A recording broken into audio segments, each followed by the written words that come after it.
Well, it's just about 2 minutes to 2:30 in the PM, the time allocated for the Senate plenary sitting on this Wednesday afternoon, the 25th of March, the year 2026. This is a live broadcast of the Senate, streaming from the Senate chambers, Parliament buildings. And it is a broadcast that is brought to you by the Parliamentary Broadcasting Unit in partnership with the Kenya Broadcasting Corporation. A warm welcome to you, and we are glad that you are joining us for these proceedings this afternoon. Currently on your screens, that is inside the Senate chambers. Members of the Senate should be making their way into the chamber, and also in a short while we should be expecting to see the Speaker's procession also making its way into the chamber. However, until then, allow me to take you through the business that the members of the Senate shall be transacting or has been lined up for consideration this afternoon. There is a motion regarding the inclusion of teacher training college students in the higher education funding model. This is a motion by the Honorable Senator for Muranga, Honorable Joe Nyutu. And this is a motion that the House seeks to resolve that or to urge the Ministry of Education in conjunction with the Higher Education Loans Board, commonly abbreviated as HELB, and the Universities Fund, to formally integrate teacher training college students into the new funding model to ensure equity, quality, and inclusivity in the education sector, and also to develop regulations and guidelines to define the eligibility criteria for teacher training college students, covering tuition and reasonable accommodation and upkeep costs. This is a motion that the mover has cited various constitutional provisions. That is according to the Constitution of Kenya, Article 43, that guarantees every citizen a right to education, and Article 53, which provides that basic education is free and compulsory. Also in line with that is that the government of Kenya launched the new education funding model in 2023, primarily targeting university and tertiary and vocational education and training students, leaving a significant gap in the financial support for students in diploma and certificate teacher training colleges, that is TTCs, and also that students enrolled in public teacher training colleges are discriminated against and not expressly and fully provided for under the prevailing higher education financing framework, hence limiting or excluding their access to structured government support for tuition and accommodation, and also the transition to competency-based curriculum, that is CBC, requires a highly skilled teaching workforce, and that the financial burden on teacher trainees, many of whom come from marginalized backgrounds, threatens the sustainability of the teacher supply chain. So it is on this backdrop that the Honorable Senator moved this particular motion, and the Senate, as they consider this, their resolution will be to the Ministry of Education and the HELB. That is the Speaker of the Senate, Honorable Amason Jeffa Kingi, has made his way into the chamber to preside over this afternoon sitting. Allow me to hand you over to this live broadcast brought to you by PBU in partnership with KBC. Good afternoon. Ewe Mwenyezi Mungu, twakusihi ututazame kwa neema nyingi na baraka, sisi watumishi wako ambao umeridhika kutuita kwa nyadhifa za uongozi katika jamhuri hii yetu. Twakuomba utuajalie tuyatende na kufikia mambo yote yatakayofikishwa mbele yetu kwa njia ya haki na uaminifu, ili kustawisha amani, ufanisi na heri ya nchi yetu na wale ambao haja zao umezikabidhi mikononi mwetu. Amen.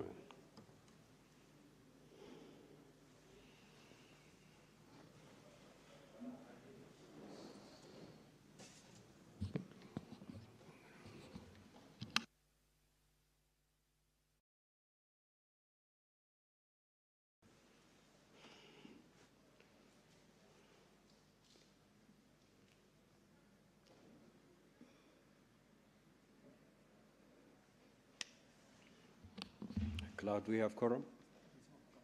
Such at a time can ring the quorum bell for 10 minutes.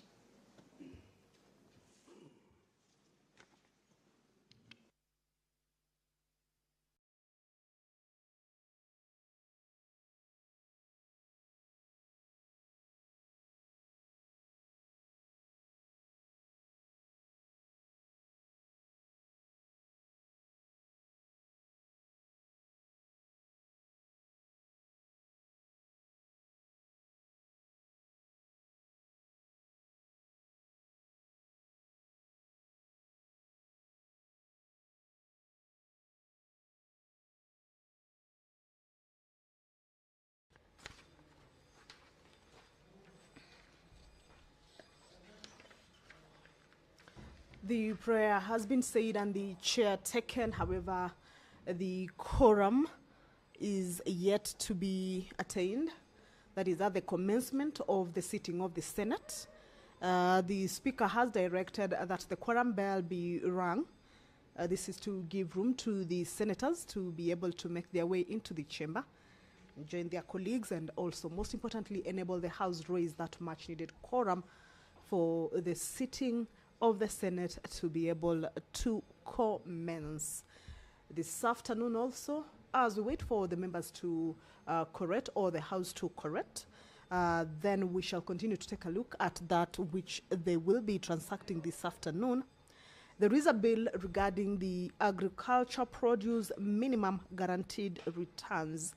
This is a bill originating from the Senate, sponsored by Honorable nominated Senator Veronica Minor. It is a bill that is at its second reading stage. This afternoon, business on this bill will be resuming of debate or resumption of debate. That was interrupted on the 10th of March, the year 2026. The mover shall be called to reply, but just a glimpse at what exactly minimum guaranteed returns in the agriculture sector means is that it's a minimum support price or price floors or policies where the government promises farmers a baseline price for their produce. This is around key crops like maize, coffee, sugarcane, and milk. And the importance of this move, if you look at the Kenyan context, is that agriculture in Kenya is highly vulnerable to price swings due to weather, middlemen, as well as global market changes. And hence, the minimum guaranteed returns ensures that farmers earn predictable income even when the market prices fall. This would help smallholder farmers who dominate the Kenyan agriculture to avoid losses, and also encourages long-term planning and also investments. It also helps in protection from exploitation for farmers who sell to brokers at very low prices, especially during harvest gluts.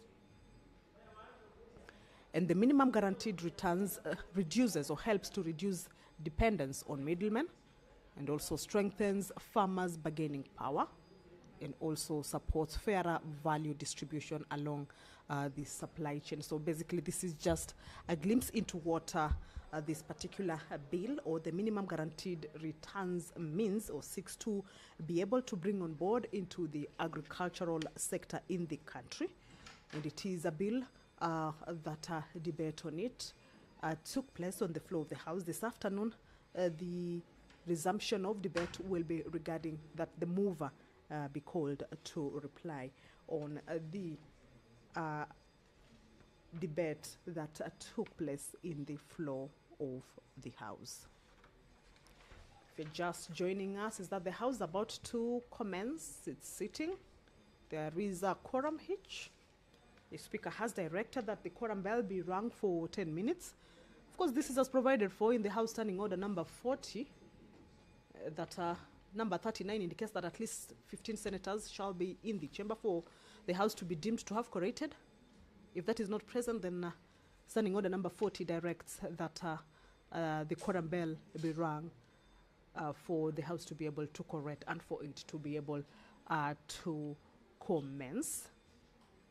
This afternoon, pursuant to provisions of the House Standing Order 53, paragraph 1, the Senator for Machakos County, Honorable Agnes Kavindu, will seek a statement from the Standing Committee on Labour.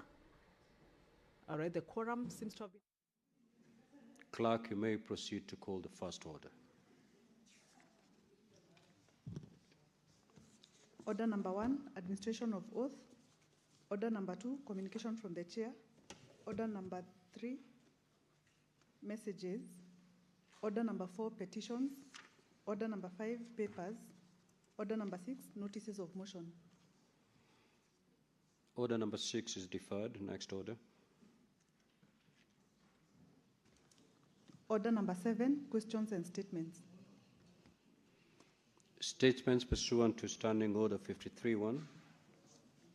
The Honorable Senator for Machakos County, Senator Agnes Kavindu.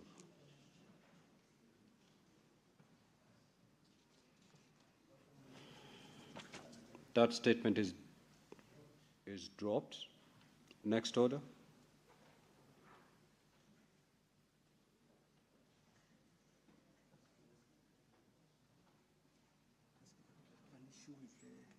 I can go to order number 8 so that she can reply.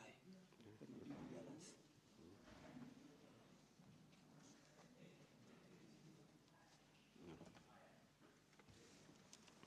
Order number 8, the Agriculture Produce Minimum Guaranteed Returns Bill, Senate Bills number 17 of 2025. Mover to reply. Now, debate on this order had concluded. I now call upon the mover to reply.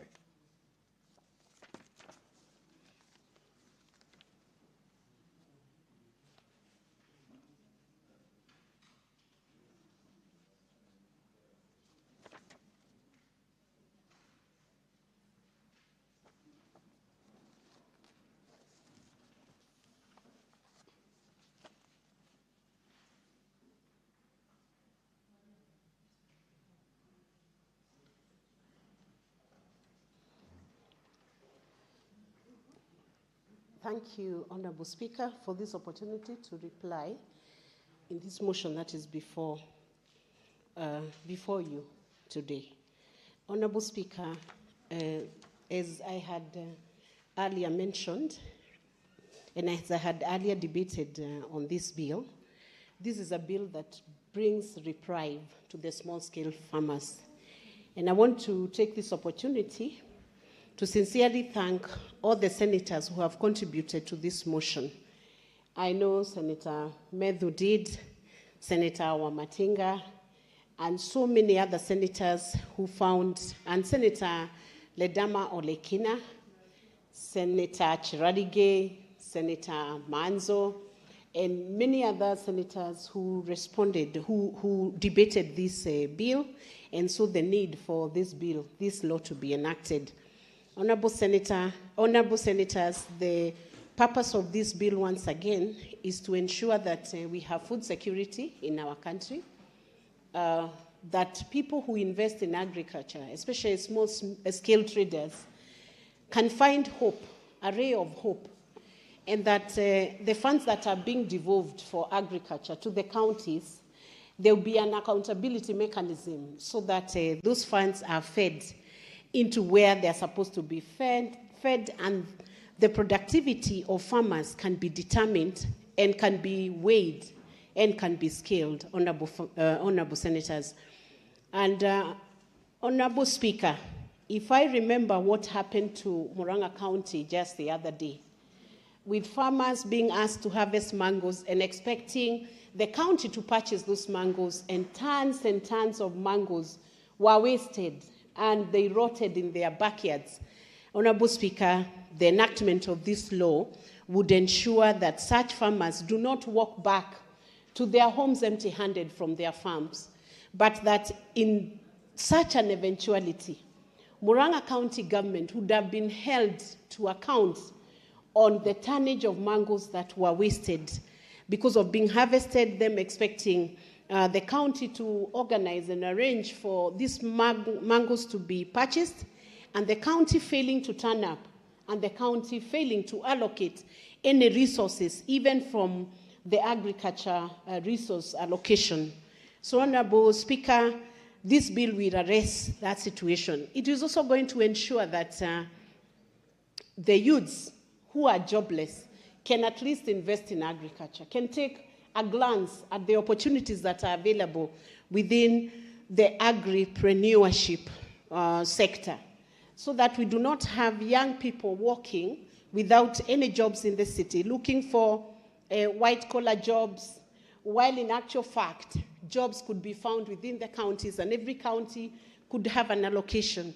And when it comes to how this fund gets resourced... Honorable Senator, are you moving the bill or you're replying? I am replying Then to the reply. issues that were raised Reply to the by the issues senators. that were raised by your colleagues. Yes, Honorable Speaker, these are the issues that were raised by some of the colleagues, because Honorable Senator Ledama Olekina had concerns about how the fund that you pay the farmers will be resourced, Honorable Speaker, and that's why I'm responding to that issue. That the bill offers different streams of income that would then ensure that the fund is available. It would be what is allocated by the national government to the county governments, and what the counties are able to fundraise for themselves from other sources. That would then form the fund that would be used to resource the farmers using this framework. And once again, this bill would ensure that it's streamlined towards the better, the framework that the government has, and the bottom-up economic transformation model.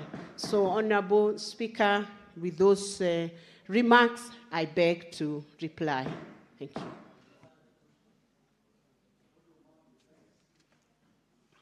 Honorable Speaker, under Order 66, I would request that you defer the putting of the question.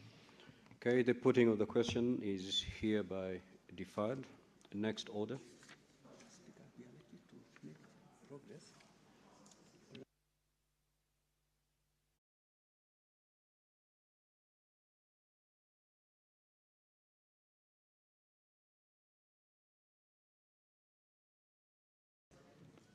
Order number 8, the Culture Bill, National Assembly Bills number 12 of 2024, second reading, division.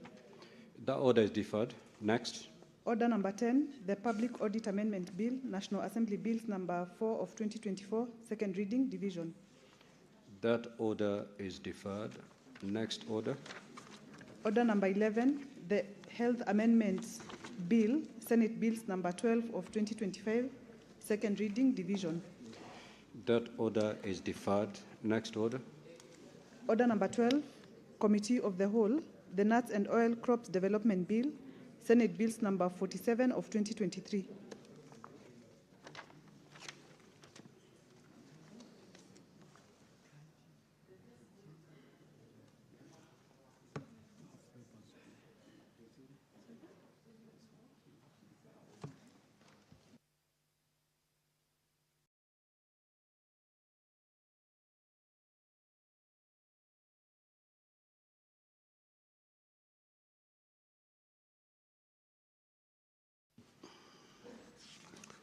Order number 12, all the way to order number 21. Those orders are deferred. We'll move to order number 22.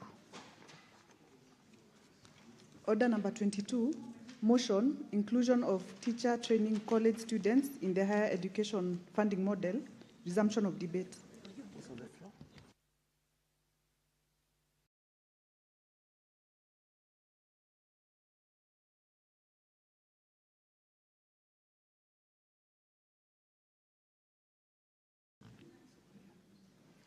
Now, Honorable Senators, the floor is open for debate on order number 22.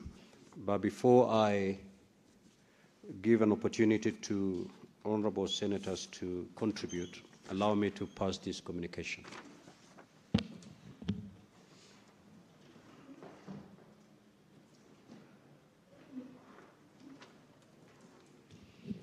Honorable Senators, I would like to acknowledge the presence in the Speaker's Gallery this afternoon of Ms. Gabriela Murimi, a grade 10 student from Brabant Garden Estate International School, who is undertaking a one-week service in the Senate under the school's voluntary service scheme.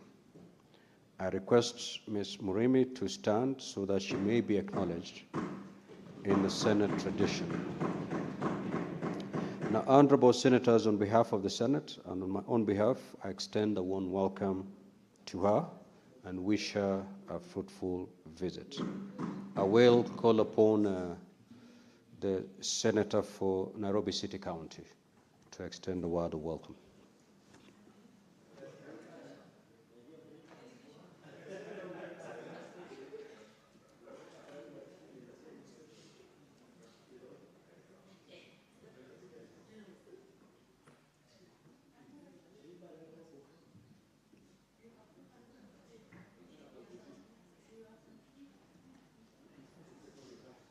Yeah, Honorable Speaker, I don't know if Ms. Murimi knows this, but this is the actual first time that only one person is sitting in that Speaker's Gallery from one specific school. Usually we have hundreds of students. So we are honored. I guess you are the guest of honor this afternoon. Welcome. Welcome to the Senate. It's such a rare sight, and I can assure you that it is lighter on the Nairobi delegation when it's just one student to deal with the KFC concerns. I want her to know, Ms. Murimi, that we have a large delegation in the Senate from Nairobi. There's a total complement of 7 senators from Nairobi. I am the only male senator in that group. The rest are lovely ladies like yourself. So I want to encourage you. They are here. The Honorable Karen Nyamu, she's a senator. She's from Nairobi. The Honorable Catherine Muma is here. She's part of my delegation from Nairobi. I think even Senator Veronica Maina. We are many. So we want to welcome you to the Senate. And because you have undertaken, you will notice that I get heckled a lot by upcountry senators, but we have known how to deal with it. So, Speaker, because the lovely lady here needs to get some inspiration from the lady senators, if it's not too much trouble, you could give one member of the delegation who's a lady to say something, even if it's Senator Karen Nyamu or Senator Veronica Maina. With your permission, Speaker, of course. I've requested on behalf of the delegate. Senator Karen. Thank you, Speaker.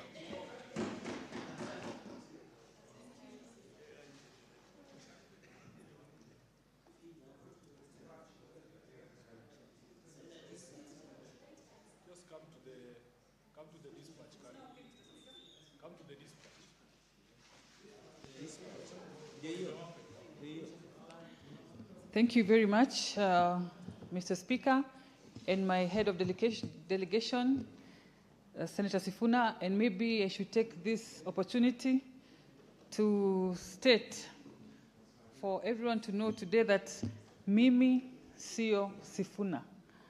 Madam, welcome to the Senate. And Mr. Speaker, probably you should have made it clear which service to the Senate she's offering, because I saw Senator Cherelgei getting very excited when she saw a lady.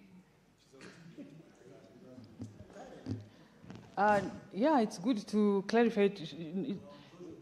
You might think that she's going to do your notes or your, it's good to specify which service that she's going to offer the Senate. So welcome very much to the Senate, my dear, if I should say that.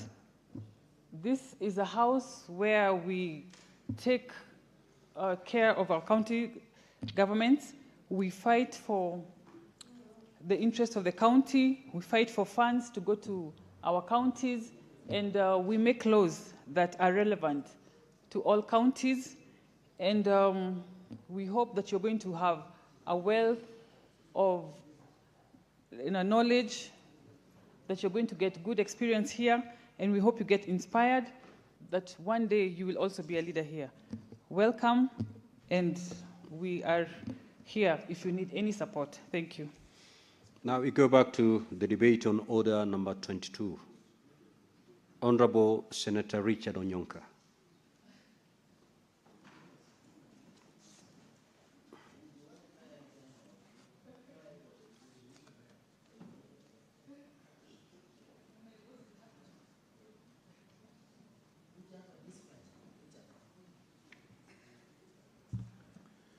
Mr. Speaker, the truth is that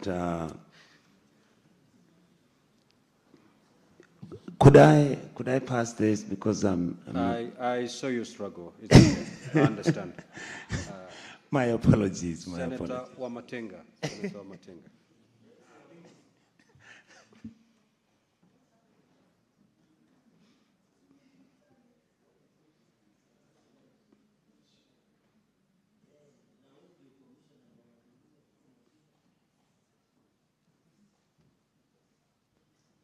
Thank you very much, Mr. Speaker, sir, for giving me an opportunity to contribute to this important debate. Mr. Speaker, sir, the formulation of new education model that is supposed to address the issues that we faced since we became independent. We've seen, Mr. Speaker, a situation whereby the system has not been alive to the fact that there are different people and students who come from different backgrounds. Mr. Speaker, sir, we've had a system where even children from rich families have gone ahead and enjoyed what has been raised through taxes to enjoy financing of higher education model. Mr. Speaker, across the world, we know that systems are created and structures are made to ensure that they address the prevailing circumstances under which people find themselves, and they do address the real dynamic issues as they are. Therefore, Mr. Speaker, sir, it came with a bit of surprise to many of us that as we are talking about the TVET, as we're talking about the university models, as we're talking about the KMTC, that we left out a very, very significant part of financing teachers going to teachers training college. Mr. Speaker, sir, we know that the new CBE calls for early thinking, early modeling, early tooling of the way we've approached our education from the inception of, since independence. We have a model, Mr. Speaker, that seeks to promote, that seeks to identify, and most importantly, to enhance and give even children who are all gifted in different ways other than academic, an opportunity, Mr. Speaker, to make sure that they can use their talent, they can use their skills to make their livelihood. And therefore, Mr. Speaker, leaving colleges of teachers training, not financing the student, Mr. Speaker, we disadvantage the very same model that is supposed to address some of the issues that have been a major challenge to this country. Mr. Speaker, it may not surprise many of us today trying to get someone to work as an artisan, as a plumber, someone trying to work as a welder. Some of these skills, Mr. Speaker, because of our emphasis on pure academic excellence, which mostly is based on theoretical frameworks, has been given a priority at the expense of the very, very broad and most importantly, technical basis that we need to build our country. Mr. Speaker, sir, there is no one single economy in this world that can grow without having the wide basis of technicians, of skills. And therefore, Mr. Speaker, it is important, as we are moving this country to Canaan, down the way to Singapore, that we make sure that we have the right technical skills, that we embed these technical skills in none other, Mr. Speaker, by ensuring that we retool our teachers to be able to cope with that situation. But how can that be done, Mr. Speaker? It can only be done by ensuring that we give same opportunities to people who are going to teachers training college, the same opportunities we give to people going to do degrees, to give the same opportunity to people going to KMTC, and therefore, Mr. Speaker, ensuring that the product we have from our schools, from our JSS, from our primary school, from our secondary school, is up to the task, Mr. Speaker. And therefore, Mr. Speaker, it is important that as we are mainstreaming these other departments, as we are mainstreaming these other educational sectors, that we ensure the most important sector that produces our academics is teaching. And therefore, Mr. Speaker, it is constitutionally right, it is morally right, and we must do it today if we want to have a country that is self-sustaining. Mr. Speaker, we know some years back, people used to be held when they go to big-name schools, Mr. Speaker. Those of us who went to polling stations at schools, Mr. Speaker, we had to struggle to prove our worth. I'm happy, Mr. Speaker, that many of us sitting in this House went to those polling stations, and now we are here and proven that we are equal. And therefore, Mr. Speaker, that is why it is imperative that as we craft around the education model, we mainstream teaching colleges, teachers training colleges, so that they are mainstream to ensure that we get the right teachers. Mr. Speaker, as I wind up, Mr. What Speaker, is your point of order, Senator Kinyua? What is so disorderly about Senator Wamatinga?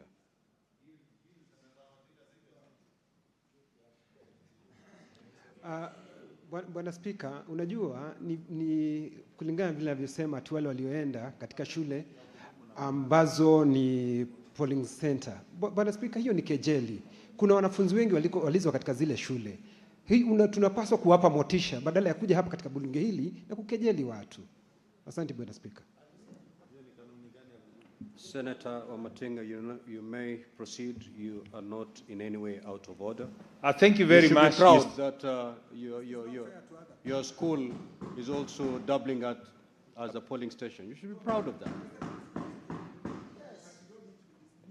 Thank you very much, Mr. Speaker. So indeed, that was meant to be a compliment because not many of us made it to those super and high schools. But what I intended to say is that the opportunity to any Kenyan, regardless of which school they go to, must be improved by the fact that we've trained the teachers uniformly so that they can be able to deliver on the quality of the students that they produce. Mr. Speaker, what I'm trying to say, and I'm sure that my colleague from Laikipia understands this, it is very, very important that we ensure that the quality of the education given in our schools is the right quality. And therefore, Mr. Speaker, at times it's very heartening to see that a teacher will do everything possible to get him or herself trained and still struggle to even get that job. And once they get even that placement, Mr. Speaker, they do not get the right facilities. And therefore, Mr. Speaker, what we are saying as a country, we are saying it is the high time we delink education from your background. It is the high time, Mr. Speaker,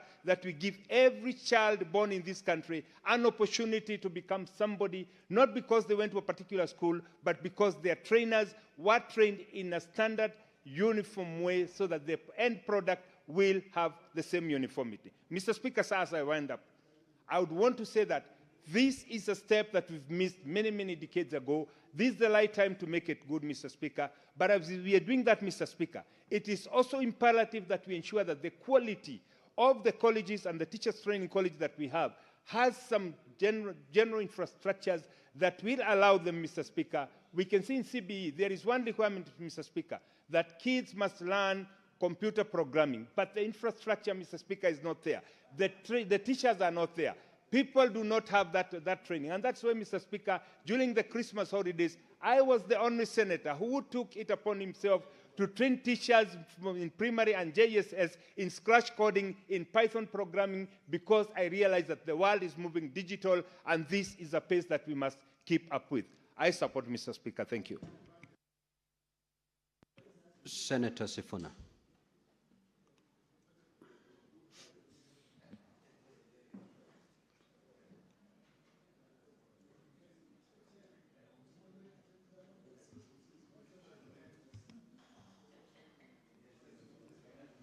Speaker, I was signaling the Sergeant at Arms to ensure that Ms. Murimi is here to hear her senator contribute to the debate this afternoon. Ms. Murimi, the motion that is before us this afternoon, Speaker, if you allow me to just address her a bit. You may. Don't be jealous. Mr. Speaker, I was saying that the motion before us seeks to have a resolution of this House to include teachers or people who go for training as teachers in the higher education funding. So as it is right now, there are very few at the tertiary level of education who actually get access to funding. So this is what this House is trying to achieve through this motion. I want to confirm to you, Mr. Speaker, and you already know this, I suspect, I'm a child of a teacher. My mother went to a teacher's training college called Asumbi. Yes, somewhere in Nyanza there, Honorable Speaker. I also want to confirm that I am a product of public education. I am a product of public education. Unlike Ms. Murimi, who has found herself at Braeburn, I went to a primary school called Kakamega Township Primary School, which Senator Khalwale knows very well, in Amalemba. Honorable Speaker, after I finished that, I went to Musingu High School, which Senator Khalwale is very familiar with. And Honorable Speaker, when I qualified to do law at the University of Nairobi, I want to confirm here that I was educated under the support and funding of the Higher Education Loans Board. I also want to confirm that immediately I finished in 2006, 2007, I have been able, because the environment then was such that if you finished university, you would get something to do. I was able to clear my loan before I ever became a candidate for election in 2017. I have a certificate from the Higher Education Loans Board saying that I have cleared all my dues at from the University of Nairobi. Speaker, unfortunately for many Kenyans and young students, that is no longer the case. We saw a report last week in the media that over 500,000 people who have graduated from the universities are unable to service their loans. Mr. Speaker, when I spoke to this issue, because I remember the very first time I got a job, I didn't have to tell HELP that I had gotten a job. Because they had my details, they immediately began deducting HELP. And if there's 500,000 graduates who are unable to start paying back their loan, what that tells you, Honorable Speaker, is that there is a problem. We are graduating people, but there are no opportunities for them to exercise or to get jobs in accordance with what they studied at the universities. We have had fights, debates here from the political side. You know, we don't belong to the same political camps. There are those who believe that kazi ni kazi, Honorable Speaker.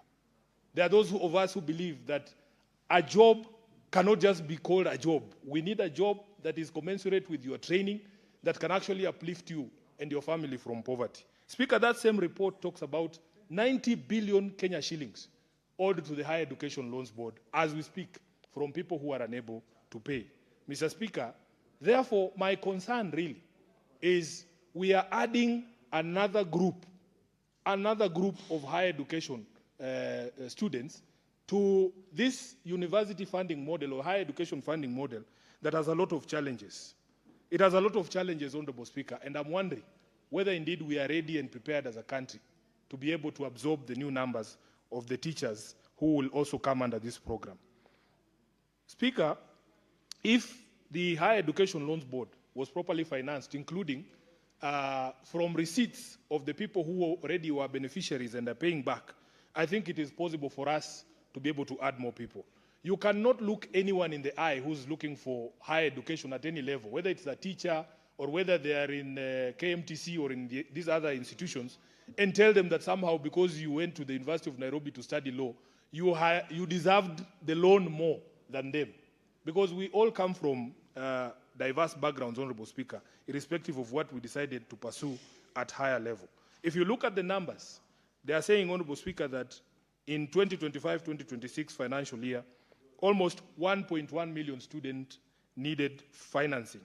This is according to statistics from the Higher Education Loans Board itself and the university's placement system.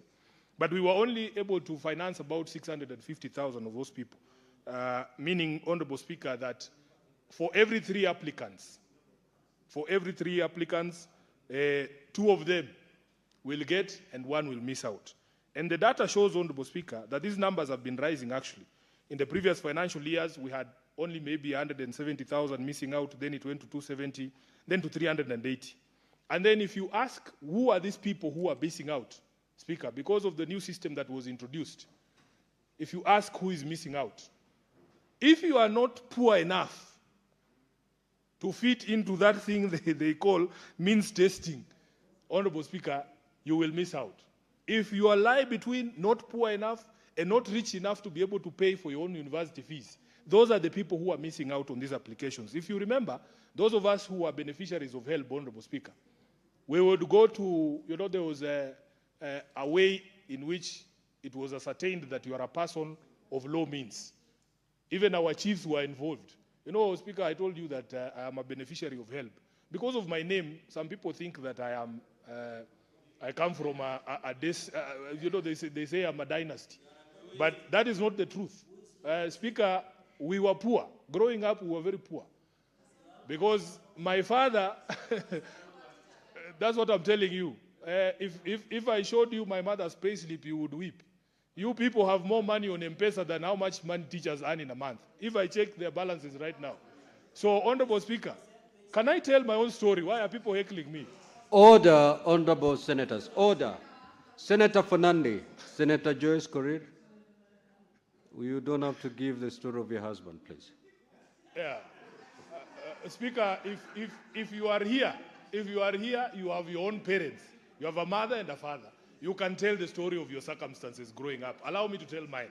So, Speaker, at that particular moment in time, they used to involve even the chiefs to be able to ascertain, and there were forms that would be able to fill, to ascertain that you are a person who was eligible for these loans. So, Speaker, we have a situation where that means testing has become a bit problematic, Honorable Speaker. And there have been many complaints, and all of us have had those complaints, that that system is not working in the way that it is supposed to work.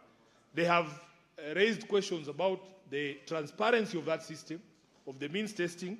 It is shrouded in a lot of mystery. People don't know whether it is accurate or whether after that means testing is applied, the result is actually accurate to portray your status in life and whether you deserve this particular financing. So for me, the idea would be this. We as a House, we support a motion such as this because you cannot argue that people who are going to the universities are somehow better deserving than those who go to the KMTCs or the ones who go to the TTCs. We can agree, all of us, that all Kenyan people deserve, if you wanted to pursue higher education or tertiary education, you deserve the support of the Higher Education Loans Board. Speaker, is there enough funding towards education in the country? No. We have demonstrated to you and to this House that there are very serious financing gaps that leave 1 out of 3 applicants unable to access that particular loan. Then, of course, Honorable Speaker, if you listen to the young people, they're also telling us that even the problems we have with the counties in terms of frequency of disbursement, even the disbursement of the loans for those who qualify is a problem. And therefore, we need to relook at the entire sector. Let us agree that we need to put priority to getting our people good education at the tertiary level and make sure that we resource it properly so that no category is left out. With those many remarks, Honorable Speaker, I support. Senator Mungatana.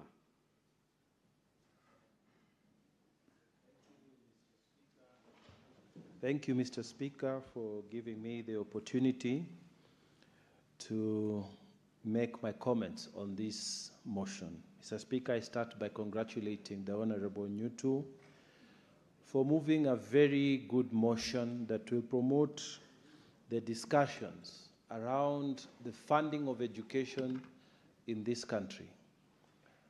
Mr. Speaker, every time we talk about education, I am reminded of the country called Cuba.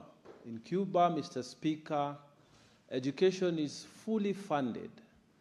Even old people, Mr. Speaker, they go for their second, their third degrees because education, Mr. Speaker, is very well funded. And you remember, Mr. Speaker, there was a time in the past administration when we got support from very many Cuban doctors because in that country, Mr. Speaker, it is just you to stop going to school when you want to. So this motion is bringing again the question of how we should fund our education and whether we can now include teachers training colleges into the existing funding. The second bit of that motion, Mr. Speaker, is just consequential on the first one, saying that we need to create the necessary guidelines. May I begin, Mr. Speaker, by saying facts are facts. Kenya, compared to its neighbors, we are sincerely funding education at a very high percentage of our budget. And that is why, Mr. Speaker, one of the things that this country boasts of and takes pride in is that we are a nation of very well-educated people. We have a reputation out there of very hardworking and very well-educated people. And, Mr. Speaker, it's because of the investment in terms of funding of education in this country. Mr. Speaker, looking at the financial year 2025-2026, the immediate preceding financial year, the total allocation for education was 702.7 billion. And this, Mr. Speaker, was the part of the total budget which we spent last year of 4.24 trillion shillings. So, Mr. Speaker, if you look at it, the money that we are actually spending on education is already quite substantial. And, Mr. Speaker, if you go in terms of sector allocation, education in Kenya takes about 28% of the total budget that goes in terms of sector funding. And, Mr. Speaker, most of the money goes to paying the salaries of the teachers and funding primary, secondary education, together funding university education. Mr. Speaker, what this motion is seeking is that aside from what is already being provided for in terms of the university loans, they want us also in this motion that this Senate should say teachers training college students should also benefit. And, Mr. Speaker, the intention is good, but I think we need to give a lot of thinking around it. We need to be creative.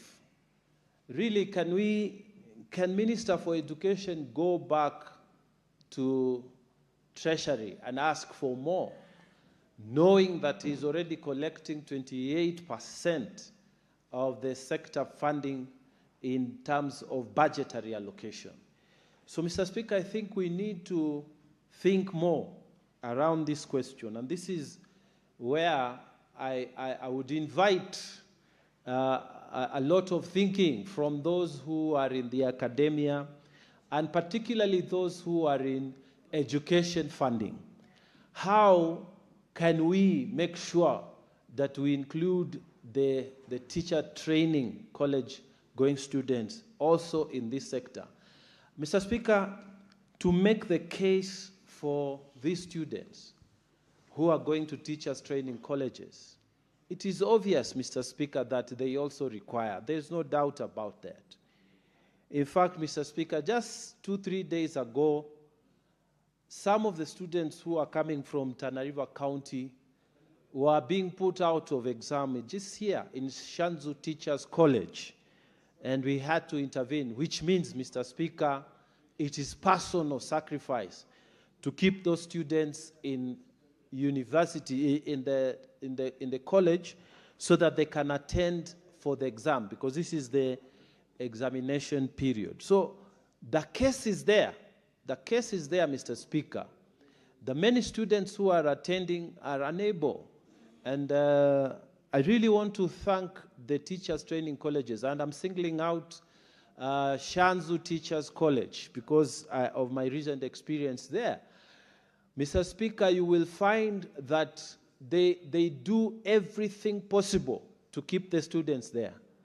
But then when it's time for exams, they tell the students, now you have 45,000 to pay, you have 20,000 to pay, you have 60,000 to pay, go and get something so that you can be able to sit for the examination. So I know the pressure is there, and the students who come to those schools, many of them, Mr. Speaker, are not able to raise the amounts that are required. Basically, if you look, Mr. Speaker, they pay about 70,000 a year for that education.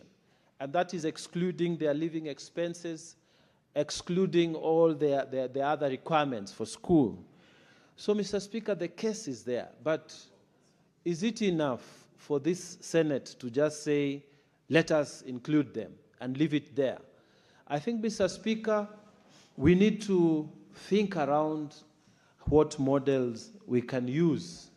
And we are not inventing the wheel. Other countries, Mr. Speaker, have done it. They have been able to actually fund teachers' training colleges because we need them and we need to support the students who are there. But how are we going to do it? This is the elephant in the room. Mr. Speaker, I want to start there. During our time, we just used to have uniform funding, which at that time we used to call it boom. Everybody would get the same amount, and it doesn't matter what your social standing was or your circumstances, we will all get the same amount and expected to live through there.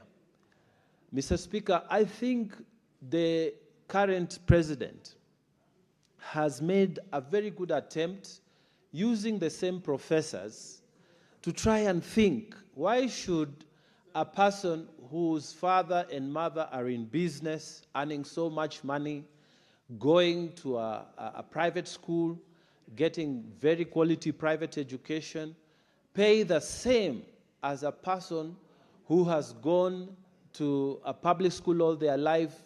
They've not even been able to clear their secondary school fees. And Mr. Speaker, through the universities, the professors and that team that the president constituted, they started actually trying to look at a model. And Mr. Speaker, although there has been difficulties in the implementation of this model because of the bans, because of means testing, I think we have started the actual conversation in this one. It's unfortunate that the TTCs were not included, and I think this motion is trying to urge that they be included. But there is a reason, because it would mean billions more, Mr. Speaker, on the budget. And already I have said 28% of the sector allocations go to education in Kenya. So, Mr. Speaker, what is the way forward?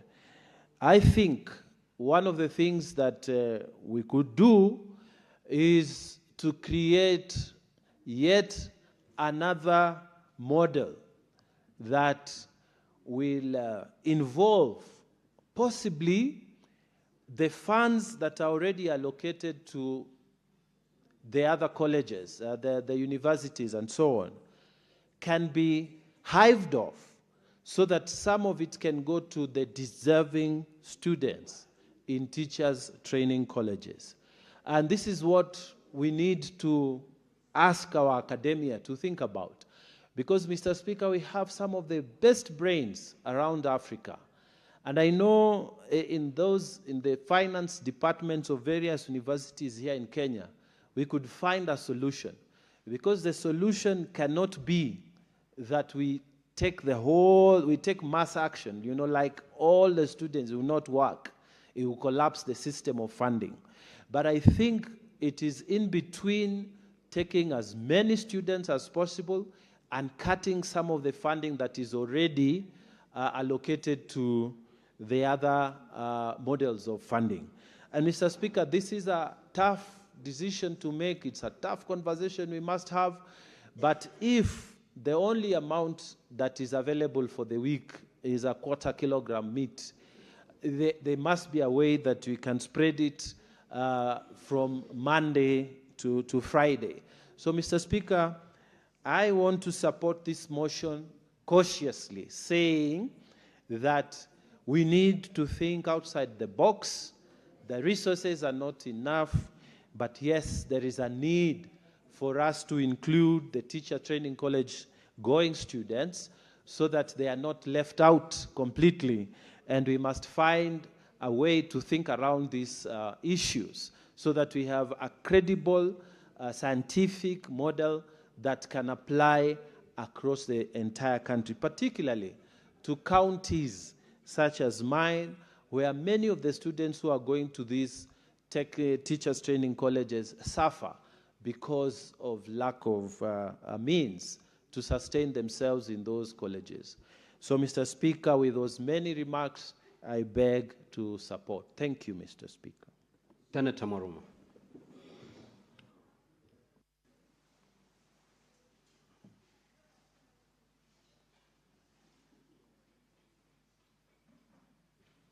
Asante, Mheshimiwa Spika, kwa hii fursa umenipa ili kuchangia huu mjadala ambao umeletwa na Senator wa Murang'a, Senator Joe Nyutu, kuhusu kupatia mikopo walimu walio katika vyuo vya walimu. Mheshimiwa Spika, niko katika kamati ya elimu ya Seneti inayoongozwa na Mheshimiwa Betty Montet, na hili swala mara si moja, si mara mbili, mara nyingi tumelileta kwa wale maafisa na mawaziri wanaohusika na kupeana hii mikopo na kupeana ufadhili wa elimu. Mheshimiwa Spika, ni jambo la kuudhi, jambo la kushangaza ni kwa nini vyuo vya walimu vinatengwa kupatiwa mikopo ya Higher Education Loans Board, Mheshimiwa Speaker, ama bodi ya kupeana mkopo. Ukiangalia vyuo vya vikuu vyote vinapatiwa mikopo, vyuo vya kitaifa vya anuai vinapatiwa mikopo, na pia vyuo vya kufunza elimu ya matibabu ama KMTCs zinapatiwa hii mikopo. Na la kushangaza ni kwa nini vyuo vya walimu vinatelekezwa ama vinanyimwa hii mikopo. Kihistoria, Mheshimiwa Spika, hii taaluma ya walimu ni taaluma ambayo kidogo imedharauliwa. Wakati nikifanya masomo yangu ya uzamili kule Dar es Salaam, tulipata kuongea na wenzetu wa East Africa ama Afrika Mashariki, na Watanzania wengi ambao walikuwa wanaongea Waganda walikuwa nasema, sasa wewe unatakana kwenda chuo kikuu ama kwenda kusomea taaluma, na kwa nini hujapata kwenda kwa taaluma yoyote? Umekosa hata ualimu, umekosa hata kwenda kusomea ualimu. Sasa ukiangalia dhana ambayo iko kwa wananchi wa Afrika Mashariki, wanaona kama ualimu si taaluma ambayo inayofaa. Nafikiri labda ndio sababu wanatelekezwa, wanadharauliwa na kukosa kupatiwa huo ufadhili. Mheshimiwa Spika, taaluma ya walimu ni muhimu kama zile taaluma zingine. Kwa hivyo kwa kupewa mkopo, inatakana waangaliwe, wapewe mkopo na ufadhili wa elimu, kwa sababu ile kazi ambayo wanafanya kwa kukuza watu wa kufanya kazi ama ile kwa kimombo tunaita human resource. Mheshimiwa Spika, huu mjadala unatakana tuje na azimio ama resolution, Mheshimiwa Spika, la kusema kwamba vyuo vyote vya elimu wapatiwe mkopo na ufadhili kupitia kwa ile bodi ya kupeana mikopo, Mheshimiwa Spika. Na kabla tufike hapo, Mheshimiwa Spika, lazima tuelewe ama tukubali kwamba kuna changamoto la mapato ya Kenya katika hazina ya kitaifa, lakini kama kuna changamoto ya pesa katika hazina ya kitaifa, ni kwa nini tubague basi hii taaluma ya walimu peke yake? Kwa nini tusiwe na njia ya kusema kwamba tunapeana kidogo katika vyuo vya walimu, kidogo katika vyuo vya matibabu ama KMTCs, na tupatie kidogo pia vile vyuo vya kitaifa vya anuai, wale ambao hawajiwezi, ili kuwe na kigezo cha kuwa wale ambao wanajiweza basi wapatiwe fursa ya kujisaidia wao wenyewe. Mheshimiwa Spika, kumekuwa na changamoto nyingi sana za bodi ya kupeana mikopo, kwa sababu hata wale ambao tayari wanapewa hiyo mikopo, ikiwemo vyuo vya mafunzo ya matibabu ama KMTCs, vyuo vikuu ama universities, na pia vile vyuo vya TVET, Mheshimiwa Spika, mpaka sasa wengi hawajapewa ile mkopo ambao ni changizo za serikali, kwa sababu katika ule mfumo mpya wa kufadhili elimu Kenya kuna kufadhili mara tatu. Mara ya kwanza ya kufadhili ni ule ufadhili unaotoka kutokana na serikali, kwa kimombo tunaita scholarship, na njia ya pili ni ile ya mikopo, na njia ya tatu ni ile mzazi anayolipia yeye mwenyewe. Mheshimiwa Spika, tumekuwa na ma-PS huku katika bunge letu ama kamati yetu ya elimu, na unagundua ya kwamba hata ile pesa ambayo inatakana kutolewa na serikali katika ile scholarship, Mheshimiwa Spika, vyuo vingi saizi havijapata hiyo pesa na wako na malimbikizi ya pesa ambazo hawajalipa wakandarasi wao. Mheshimiwa Spika, watoto wengi ama vijana wengi ambao wanapeleka maombi katika bodi ya mikopo ili kupewa ile mikopo, wengi pia wameachwa nje na wengi wametoka nje ya shule na kukosa masomo, Mheshimiwa Spika. Kwa hivyo langu ni kusema kwamba taaluma ya elimu, mimi mwenyewe nikiwa mwalimu wa miaka mingi, karibu ya miongo miwili, nimefundisha hisabati na fizikia, na najua ile kazi ambayo walimu wanafanya ili kupeana masomo na maadili mema na kutengeneza wananchi ambao wanatakikana kutoa huduma za jamii. Hii taaluma ni muhimu sana na haitakikani iwekwe nje ama ibaguliwe wakati taaluma zingine zinapewa kipaumbele katika kufadhiliwa. Na Mheshimiwa Spika, ningependa kusema kwamba kuna maswali mengi maseneta wameuliza kuhusu ufadhili wa elimu, na moja ni swali liliulizwa na seneta wa Nairobi, Senator Edwin Sifuna, ya kupanda kwa elimu yetu ya Kenya, hasa vyuo vya kitaifa vya anuai ama TVETs. Tumeweza kuliingilia kati hilo swala, na nafikiri tuliita PS ambaye anahusika, na nashukuru kwa sababu rais juzi akiwa anaongea alisema ya kwamba ile fee ama ile ada inayotakikana kulipwa na wale wanafunzi imeshuka mpaka 67,000, ingawaje sasa bado hatujaita yule PS ili kutuelezea kama hiyo 67,000 inafaa kulipwa namna gani, Mheshimiwa Spika. Pia nikiangalia ile pesa ambayo inalipwa katika vyuo vya walimu ni kama 85,000 kwa mwaka, Mheshimiwa Spika. Ningependa kusema kwamba mimi nikiwa mwalimu sielewi ni kwa nini hivi vyuo viweke ada ama vitoze ada ya shilingi 85,000.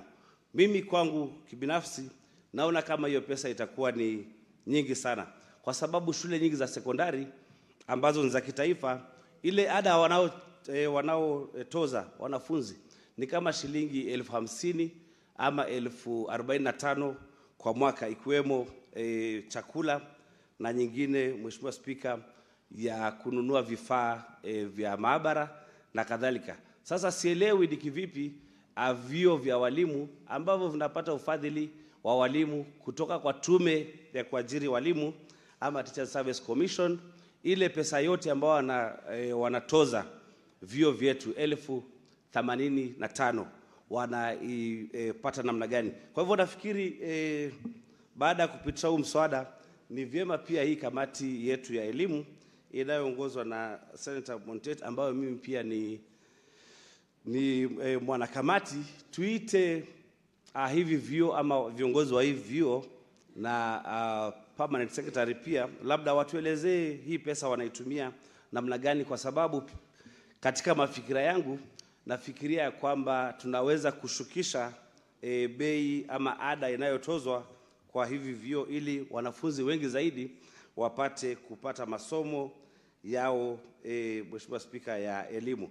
Kwa hivyo mimi naunga mkono moja kwa moja ya kwamba tuweze kutenga pesa katika bajeti ya kuhakikisha ya kwamba wale wanafunzi wanaoenda katika vyuo vya walimu wapate ule mkopo unaopewana na Higher Education Loans Board, Mheshimiwa Spika, kwa sababu taaluma ya walimu ni muhimu ama ina umuhimu wa kutoshana na zile taaluma zingine.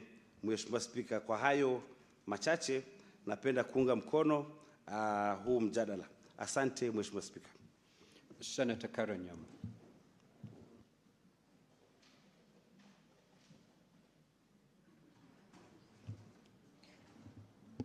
Thank you, Mr. Speaker. I rise to support this motion by Senator Joe Nyutu, Senator from Murang'a, on the exclusion of funding from the higher education funding model, Mr. Speaker. And because it speaks to fairness, it speaks to the reality in our teaching colleges, institutions, Mr. Speaker. In our Constitution guarantees the right to education in Article 43. In the same Constitution, under Article 53, it makes education, basic education, compulsory and free. But let's be honest to ourselves, Mr. Speaker. Education is only as strong as the teacher who is delivering it. And we are disadvantaging our teachers right at the training stage, Mr. Speaker. In 2003, the government rolled out the new model of funding for higher education. But interestingly, it left out the teachers training colleges. And that gives us a very interesting situation where the university student can access HELP loans. A TVET student is supported, but the teacher who's training in colleges is left to figure it out, Mr. Speaker. Then what happens? They start to hustle, they start doing side jobs, they miss classes, and we start having trainees who are on survival mode, Mr. Speaker. We cannot have a quality teacher under such circumstances. And let me bring it closer home. A student from Mathare gets admitted to a training, teachers training college. Their parents are already struggling. And there's no provision for help, there's no structure for upkeep provision, or even guaranteed accommodation, Mr. Speaker, in those institutions for them. So they end up in this situation where they are hustling, they end up doing side hustles instead of attending classes, Mr. Speaker. And that is not the kind of situation that we want to have our teachers in. Our daughters, let's talk about our daughters. A lot of these students in these teachers training colleges are young females. When they don't have any means of survival, we are exposing them to unsafe methods of survival where they could end up getting taken advantage of, Mr. Speaker. And you see that policy gap ends up having our daughters exposed, Mr. Speaker, and that is a gap we need to take care of. At the same time, CBC system requires us to have well-trained teachers, motivated teachers, and teachers who are on top of things. But what do we get? We get demoralized trainees who translate to demoralized teachers. And if we don't fix this, we are going to end up having less trained teachers, a lot of dropouts, and future shortages in our classrooms, Mr. Speaker. Another set of students that need to be supported are students in Kenya School of Law, Mr. Speaker. That is also a tertiary institution. Why are they not included under the new funding model? We would like to see our young lawyers supported, and so that we can have all students under this funding model, Mr. Speaker. I want to support this motion, and I want to congratulate Joe Nyutu for such a progressive motion. And with those few words, Mr. Speaker, I support. Senator Catherine Muma.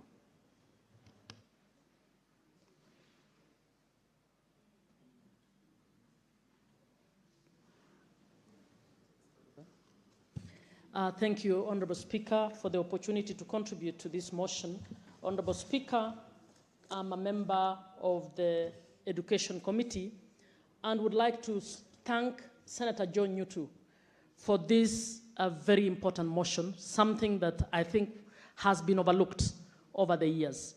Honorable Speaker, beginning with the constitutional requirement, the failure or the lack of support for teacher training, college, for the teachers in TTCs is actually a violation of Article 43. It is access to education is facilitated first from the primary level, and I think we are wearing the dress inside out when we assess the need for support to learning institutions from the universities and fail to actually support the first level of instruction to our learners. And it is something that we need to think about as a country. It is something that the national government executive needs to look at. The ministry needs to actually revisit and ensure that we correct this anomaly. Honorable Speaker, before 1995, education in the universities was for free. That's when we had boom, and Honorable Senator Mungatana, boom was actually money for leisure. University was paid for. We had the halls. We had the food, we ate dialogue in the dining, and then we had boom. Boom was used for boom boxes for the men, that is a music system, and for skirt suits, and the dresses for the girls. What is your point of order, Senator for Nairobi City County? Speaker, it's only fair when I don't want to say older members. When people who were there when these things were happening, when the senior members, thank you, I stand corrected. When they use some of these terms that we don't understand, I don't know how I can say it. They dumb it down for us so that we're able to understand. The way we have dumbed it down for them, phrases like Nikokadi, so that they understand what we are saying. So I am lost. I need to follow the debate, Honorable Speaker. Senator Catherine Muma, would you simplify so that your colleagues can, especially your young colleagues, can follow? Thank you. Thank you. Honorable Speaker, when we went to university, the government supported. We didn't even know what the fees was because it was paid. And then when you came in, you were given a residency. You had a hostel in which you lived. And you could eat in the dining, and the food was good. We had sausage in the morning, bread. We had chapati. We had jelly for, has any of you eaten jelly? There's this new lot. And then you had pocket money. That is what was called boom. And what would happen those days, most of the men would pull their boom for a semester to buy the biggest music system, and the girls would buy clothes. And of course, those who came from struggling families would support their siblings with school fees. Then we moved on from 1995 to 2010, when the issue of bringing in help in terms of the loan to support students came in.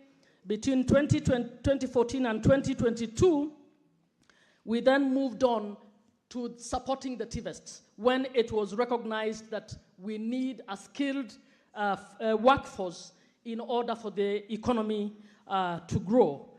And I think incrementally and progressively, this has been good. But the motion brought by Senator Joe Nyutu is actually important in the sense that we have usually charged learners in TTCs, and yet that is the lot that actually focuses on the primary education.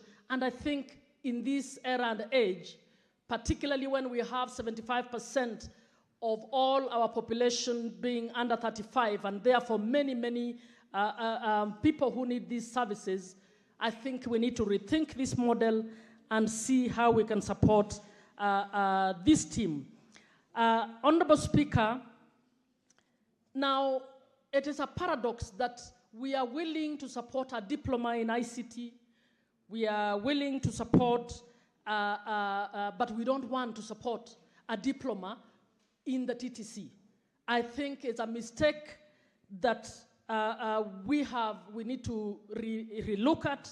I know the bill is big, but Honorable Speaker, education is the #1 equity tool that we have. That is the first opportunity the poorest family has. If their child goes to school, then there is hope that they can actually move through the motions and be able to move from poverty. So it is our first equalization tool, and we need to spend as much as we are able to spend in order to ensure that this happens. Honorable Speaker, last session, we also discussed the wastage of funds within the education sector. We discussed the multiple bursary schemes, the multiple scholarship schemes that are happening, and we have felt that these need to be consolidated. We, as a Committee of Education, we have actually over 30 statements that the CS and the ministry have not responded to. Among these issues, one of the things we think that the Parliament of Kenya must help to do is to consolidate and to ensure that the pilferage of public funds through parallel and overlapping bursary schemes needs to stop. We actually need to relook at this and to aggregate and see how much in terms of funds do we have from the exchequer, from loans taken with the World Bank, from philanthropists, MasterCard and the others, the banks that we have, and how can this be reorganized in order for us to account for every cent? I believe, Honorable Speaker, if we do this, we probably will be able to reorganize the education system in order for that education system to be more valuable to as many learners as possible. And we would be able to actually train as many in the tertiary institutions, including the TTCs, to ensure that our learners have the best skilling tools in terms of the personal resource. Honorable Speaker, if you follow up with the NGCDF and the other funds that are going to the education sector, everybody is fixated with bursaries. And I have asked before, I asked a question to the Minister for Education, whether he actually knew what development has been delivered by NGCDF. He said he does not know, and yet he's the Minister for Education. He said he does not follow up on NGCDF, so he cannot tell you this is the extent of the development in the education sector by CDF. That is a big problem. We actually need to be able to have the software in terms of the instruction being given to our learners more than classrooms. And classrooms are important, but if you have classrooms, you have books, and every year it is classrooms and books. Every year it is classroom and books. And a list of those who have received bursaries, the same list receiving bursaries from the governors, the same list receiving bursaries from MasterCard, the same list receiving bursaries from the others, there is a problem. We actually need, as a matter of urgency, bearing in mind, as I have said, that education is the first equalizing tool. we need to go back and do our accounts. We need to go and balance and find out. I believe we may very well have enough funds, and we need to reorganize and to see how we move on. Honorable Speaker, even as we are speaking for TTCs, I would want us to tell the House that as a committee, we have actually found that 60% of those who finish O-level are hardly getting any skilling. The larger burden of training those who finish Form 4 to have some sort of skill is actually on counties, because the universities and the tertiary institutions are only taking about 30% or 35%. I believe if you add on the TTCs, you might move that to about 50%. But the TTCs are actually only those who are able to afford to pay. Then you have this entire lot of young people who are not getting any skill, who are supposed to go to VTCs that are under governors, and we have found out that over the past 13 years, governors have not been spending any monies on VTCs. They have actually not been spending good money on the... Is it a point of information or point of order? Senator Catherine Muma, would you wish to be informed? You may go ahead, Senator Mandago.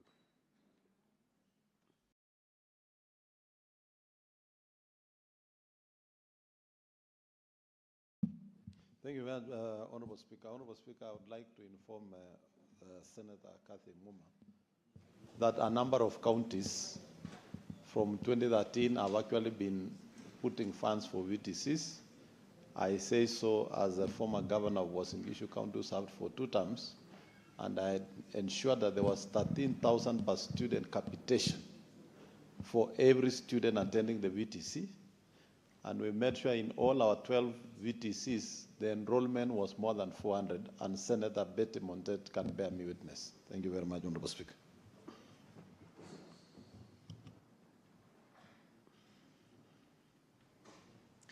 Thank you, Honorable Speaker, and I'd like to take the point made by Honorable Senator Mandago and to actually rephrase what I say, to say that majority of governors have actually not been investing in VTCs and in ECD. In fact, very few have even invested in what you call childcare, that is within that function that has been assigned to them. In Uasin Gishu, we would like to confirm not one more VTC has been built since you left. So we've been checking, and since we started monitoring on this particular function, some governors are busy now trying to build some ECDs. Some had not even built any ECDs. We visited Busia. You saw what we saw. Some of them have all of a sudden realized, my goodness, we are supposed to be doing something. And yet, this is important. Education is important, and both levels, national and county governments, need to imagine the way in which we can actually functionalize our VTCs. Our VTCs are stigmatized. They are called village polytechnics. And because they are called village polytechnics, a number of governors have not seen the need to actually put in funds. So, Senator John Newton, I'd like to thank you. I think what you've brought up is absolutely important. But of all the things that I've raised, I think as a House, and possibly together with the National Assembly, we need to seriously do the young people of Kenya a favor and relook at the education system and ensure that we are not dumping our youth after they finish Form 4. That is a time bomb that is awaiting this nation. We congratulate the governments where they have done something, but what needs to be done is a lot more. And I fully, heartedly support the need for TTC training to actually be included in receiving the public funds to support those teachers. Thank you, Mr. Speaker. Senator Abbas. Yes, Senator Fatuma Dulo, what's your issue? Sorry, Mr. Speaker. It's not that I wanted to contribute to this motion, but Mr. Speaker, you made a ruling on the floor of this House about 3 weeks ago. And the ruling said that the IG should submit the report on my shooting that happened in Isiolo County by 20th. Today it is 25th. Up to now, there is no response from IG. I would request you to intervene, Mr. Speaker, sir. Now, clerk, ensure the IG appears before the Senate on Tuesday at 2:30 next week. You may proceed, Senator Bass. Thank you, Honorable Speaker. Honorable Speaker, I wish to also contribute to the motion. Honorable Speaker, actually, teachers are the most disadvantaged public servants in this country. And teaching is actually a noble career. But of course, it has been taken to be a second fiddle to all other jobs, simply because of the way it is being paid, the way it is teachers are not taken care of, the way they are not being, welfare is not being taken care of. As you see, when teachers are employed, the remunerations and the other allowances are not even mentioned. But of course, in other civil servants, you hear house allowance is mentioned, health is mentioned, everything is mentioned. But teachers struggle for all those things. And the most disadvantaged, actually, and this is actually a very noble profession. But of course, Kenyans have taken this profession as a second-class business. Honorable Speaker, this country is actually dreaming to be an industrialized country and actually go at the bar with the Singapore has always been sung by everybody and all politicians. But of course, we cannot be able to reach that stage with this kind of, business of, neglecting teachers, not supporting teachers, especially in the education system. Teaching has actually become second option for everybody, each of us, or all those who went to school, because of the way it is being paid, the way it's been handled, and it is not actually taken as serious profession as any other profession. And therefore, if this country has to move forward, I think it is high time that teachers' welfare must be taken care of. They should not be struggling for their health. These are people who are in class almost 24 hours. They stay in classroom. They teach your young kids, handle your kids. While other people have no time even to do their own business outside their job. These are people who never enjoy even live. Honorable Speaker, this country actually, the CBEC, I don't know what you call the CBC or CBE, system of education, is saying every Kenyan must go to college after Form 4 and universities. The number of students are increasing, but they don't even have enough infrastructure. The government is spending 700 billion. That's almost 26% of the GDP of the current budget. Out of the 2.7, of course it's 4.7, but what we know, I know what you call it is about 2.7. 700 billion is going for education. And that is not even enough because of the system is not well planned.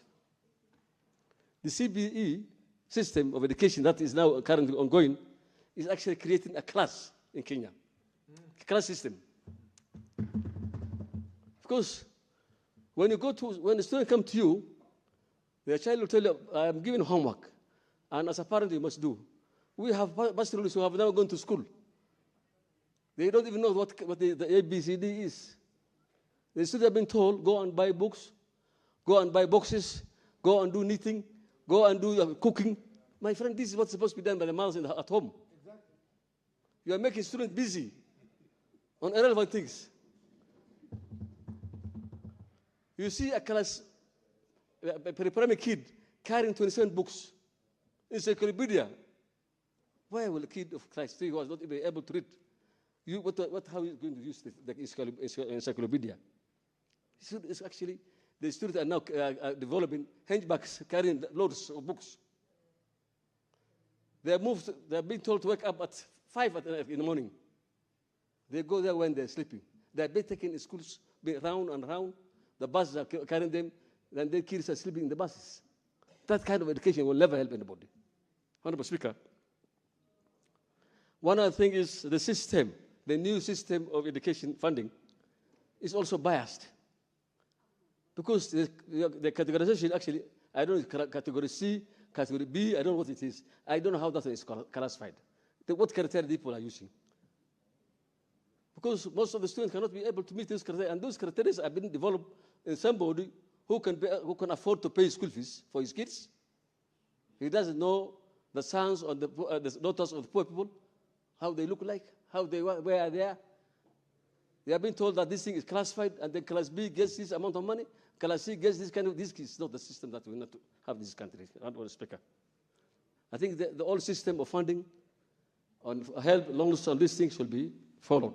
The new system should be done away with. It's very biased, it's confusing, because I am also a parent who pays school fees, even though I pay for other funds.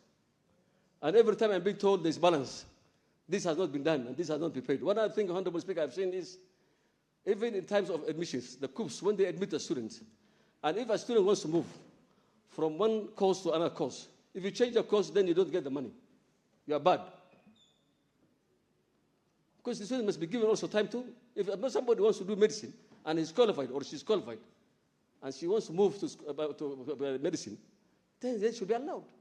But what happens is, if you move from, if you're a biochemistry student and then you want to go to medicine, surgery and medicine, then you're told then the government will not sponsor you. This is a very bad system. Honorable Speaker, for us to industrialize, the TVET students must be supported. TVETs are doing a lot of good jobs. They are doing a lot of developing a lot of technology, and it's only through the technical schools and technical colleges that we can be able to get industrialized. Honorable Speaker, the diploma teachers, diploma teachers are not even given in bursaries. The students who are doing KMTC diplomas are not given bursaries. And if you look at it, this country, there's so many money, there's a lot of money, plenty of money. There's government sponsorship, there's bursaries from CDF, there's bursary from Jomo Kenyatta Foundation, there's bursary from the president, and this thing only goes to persons who is who and whom you know. It doesn't go to the poor people. Even the teacher who is filling those forms, especially like JKF, you just feel for those he knows better, and his own student and his kinsmen. So the whole system is rotten.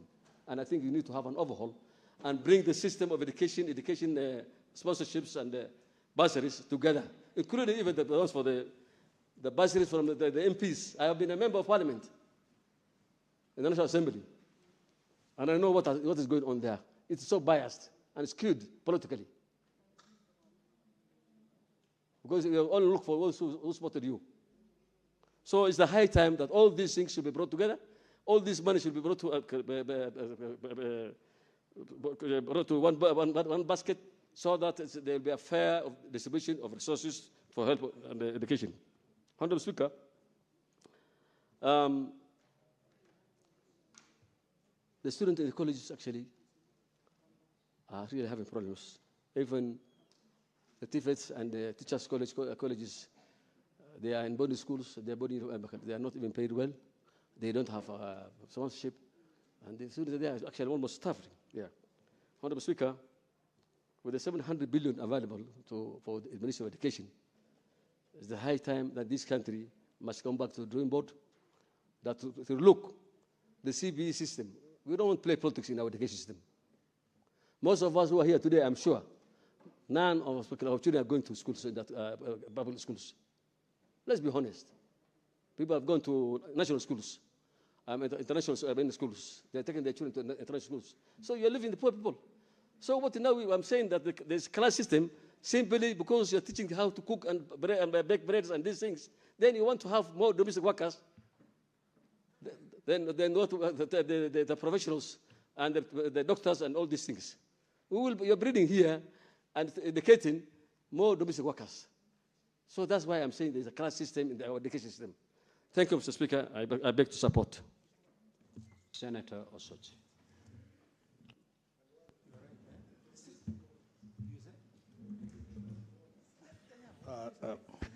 Mr. Speaker, I want to say that as much as I support this motion, I have looked at the motion, and the motion says that we urge the government to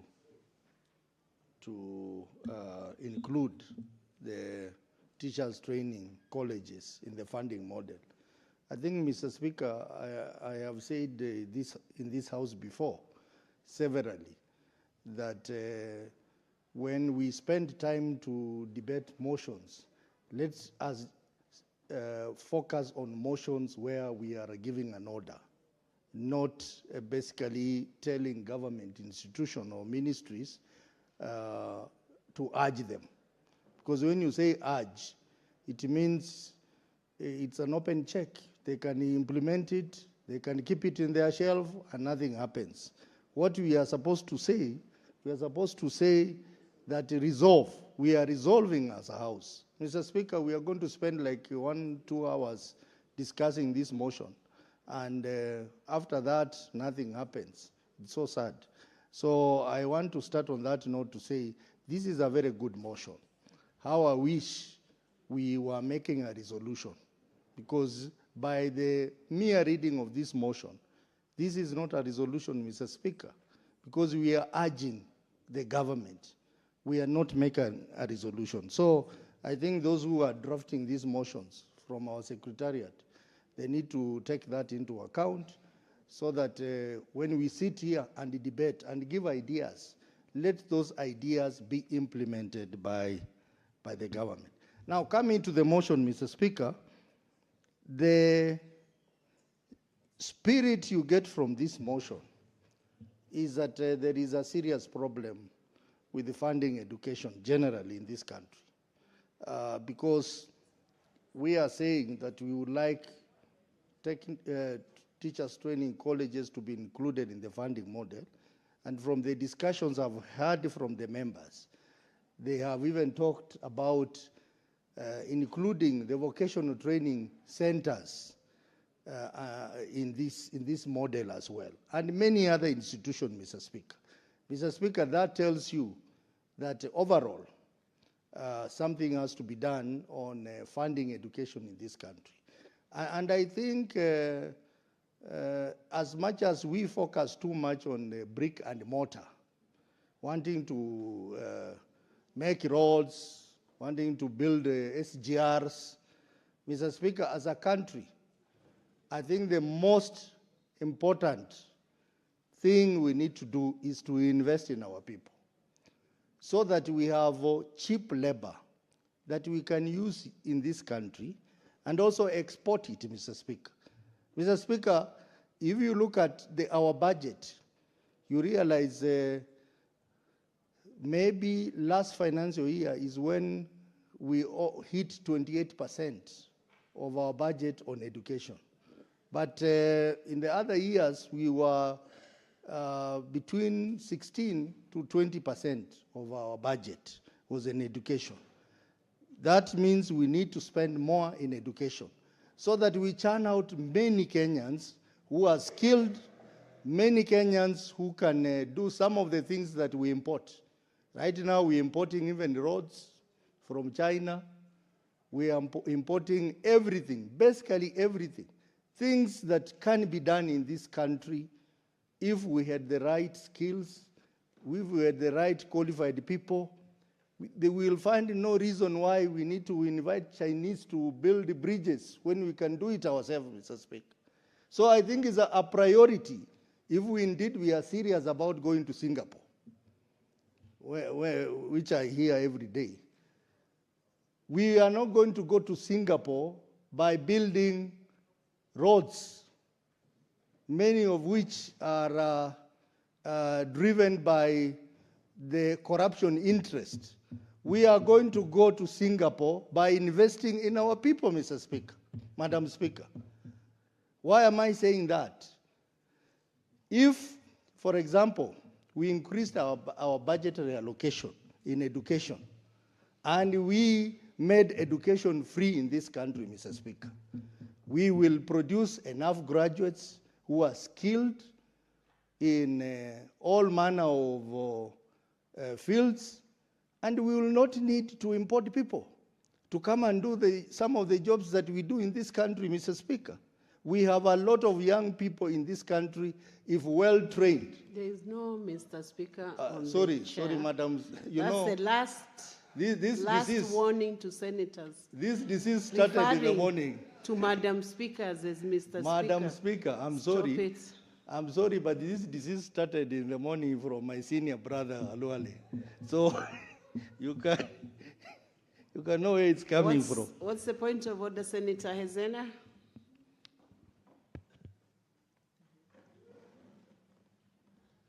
Madam Speaker, is it in order for the Senator for Vihiga County to mislead the House that indeed investing in roads is not investing in the people? For some of us who come from very marginalized parts of this country without roads, we know the detrimental effect of not having proper infrastructure to connect citizens to basic needs across the country. And so, Madam Speaker, I think on a statement of facts, he is misleading the House. Thank you. Honorable Senator Osotsi, for purposes of clarity and good communication, can you rephrase your argument to ensure it captures the feelings and the understanding of the need for infrastructure as an investment into people, as proposed by Senator Hezena? Madam Speaker, if you understand English, then you will understand the meaning of the word Everybody priority. here understands English. The Speaker understands English. Senator Hezena understands English. Just a point of confirmation. I said priority should be on education. Priority should be on education. Meaning Osotsi, that roads are important, let me but guide you. They are not a priority. Senator Osotsi, against education. Senator Osotsi, let me guide you. The reason why you are having a challenge with Senator Hezena is the approach you are taking in your communication. Even in your response, you begin your sentence with, if you understand English. Of course, every senator here understands English. So can you do clear communication in proper English? Madam Speaker, so that I don't waste my time, I want to say that priority, Madam Speaker, priority is... Honorable Osotsi, hold on. What is the point of information, and would you like to be informed by Senator Madago? Senator Mandago, you know, is a former governor who was involved in education issues. He can inform me. Senator Madago, please inform him and inform him adequately. Yes, Madam Speaker, I just wanted to inform Senator Otsotsi that the current administration has actually doubled the funding to education from a tune of 350 billion to the current 700 billion Kenya shillings. And has also employed, for the first time since independence, this government has employed 100,000 teachers, Honorable Speaker, a clear indication that this government is investing in its people, not for now and in the future, and that is why we even have a sovereign wealth fund.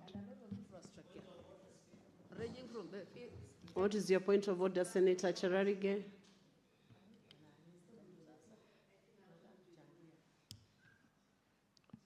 Madam Speaker, I rise under Article 7 of the Constitution.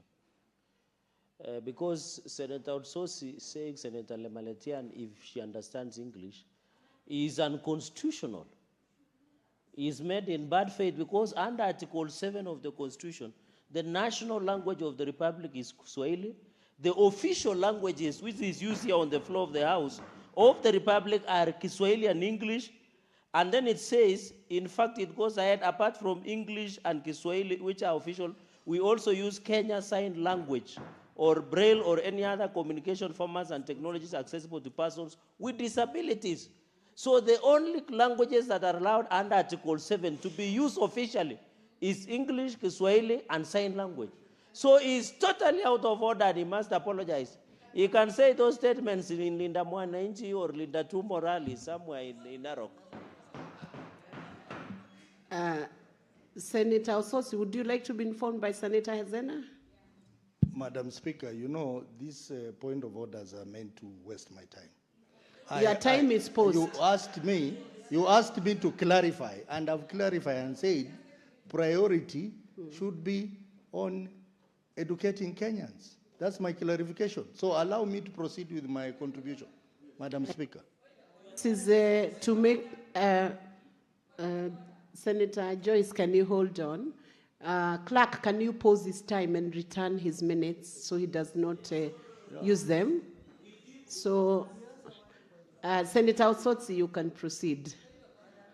Thank you, Madam Speaker. Do you want to be informed by Senator Hezena from her wealth of experience? Madam Speaker, I've had so many information from members. Let me proceed. Proceed. Let me proceed. So, Madam Speaker, what I was trying to say before I was interrupted, that education is so important to the country that it should be given priority in budget making. I appreciate that the budget has increased to 28%, but we can put more money in education so that we make education basically free. And that would be the most important gift we can give to Kenyans, because with education, as Senator Muma has said, it becomes an equalizer, so that many other things that indirectly rely on education will also be have a multiplier effect on those other things. And I was giving an example that why would we import skills, for example, in road constructions, when we can train our people, our engineers, to be very world-class engineers, so that we spend less money in road construction, for example, Madam Speaker. Madam Speaker, even ICT, where I belong, this big ICT institution like Safaricom, why would they, for example, import experts from China to do things that if we improved the capacity of our own local ICT engineers, we would reduce the cost of doing that, and that will have a multiplier effect on our education. So my view is that education is such a critical aspect to our life that the government needs to consider making education free by increasing budgetary allocation to that sector, and then the other things will flow in, including the things which Senator Cheregei is always very protective, the things of going to Singapore. We can go to Singapore through software, not necessarily hardware. We have to look at these things, software and hardware. What do we need to invest in? It is not necessarily brick and mortar. We can invest more in health so that we have a healthy society. We can invest more in education so that we have an educated society, and therefore everything else will flow. Madam Speaker, even talking about investment in education, we have a lot of money in this country. What we are lacking is just appropriate allocation, Madam Speaker, and wastages in government. Madam Speaker, it doesn't make sense at all that one institution in government or a small office in government can be given 17 billion. What do they need that money for? When we are talking about underfunding of education, when we are talking about collapse of our universities in this country, our universities are collapsing because of funding. And yet, we are putting money in places where ordinarily we should be saving money, Mr. Speaker. So that is why some of us, when we question this myth of saying we are going to some other small country in the Asia, and yet we cannot make quick fixes to our software, software including education, including health, then we are lying to ourselves and basically not moving in the right direction. So the point I want to say, Mr. Speaker, Madam Speaker, that this motion is timely, but how I wished we looked at the entire education sector and tried to make sure that education is prioritized, is properly funded, and not just primary or secondary education, but also tertiary education. Madam Speaker, for example, the technical training colleges. It was a good concept. No, I still have time. It was a good concept, Madam Speaker, but our vocational training centers in the counties are dying. They have actually died. Like in my own county, most of them are died. There is nothing much happening there. We would want the government to revert back to the old approach of co-funding of vocational training centers so that a lot of young people in the villages who cannot go to colleges or universities can have a chance to go and learn skills like masonry, carpentry, metalwork, and all that. And that can help them in their villages to sustain themselves. What's your point of order, Senator Hezena? Madam Speaker, again, it is on a point of a statement of facts. You know, I really respect our ranking member, the distinguished senator from Vihiga. But is it in order? Okay, thank you for that correction. Madam Speaker, is it in order for the senator for Vihiga to allege that Singapore is a small country when its GDP ranks way higher than Kenya's GDP?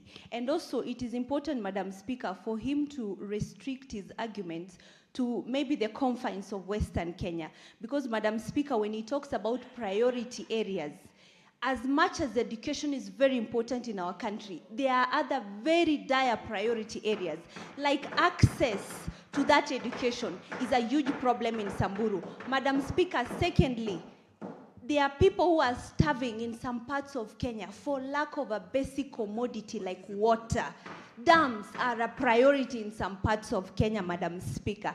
It is important that he bases his arguments on facts and speaks as a national leader, as the deputy party leader of the Orange Democratic Movement. Thank you. Hezena, Madam, what was your point of order based on?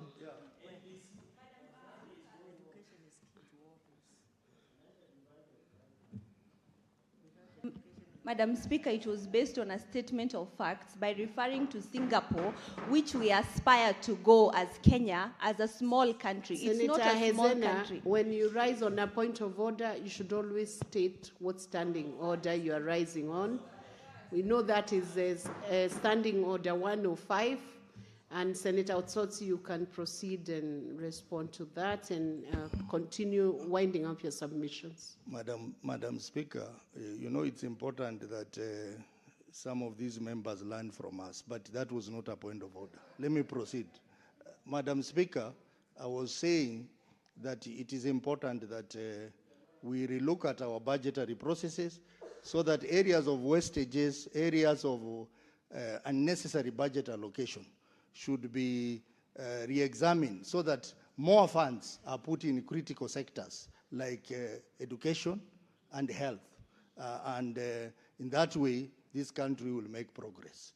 And fixation on issues of brick and mortar should not be the approach. The approach should also look at the software aspects of our lives, and that includes education and health.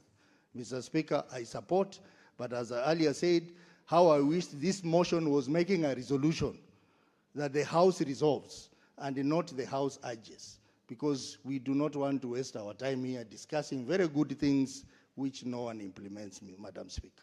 I support. Thank you. Otsi, and once again, I am not Mr. Speaker. Please remind yourself and remind yourself again. I might not excuse it again. Senator Kisang William. Thank you, Madam Speaker.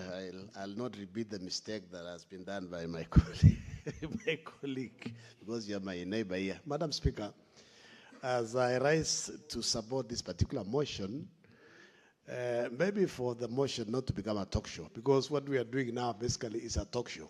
And we used to do a lot of this talk show, both in Senate and National Assembly, because when you say we urge, you know that urging, as soon as we fought on this particular motion, it will go nowhere, because even the implementation committee, which is basically the standing committee on education, will do nothing because the House will not have resolved.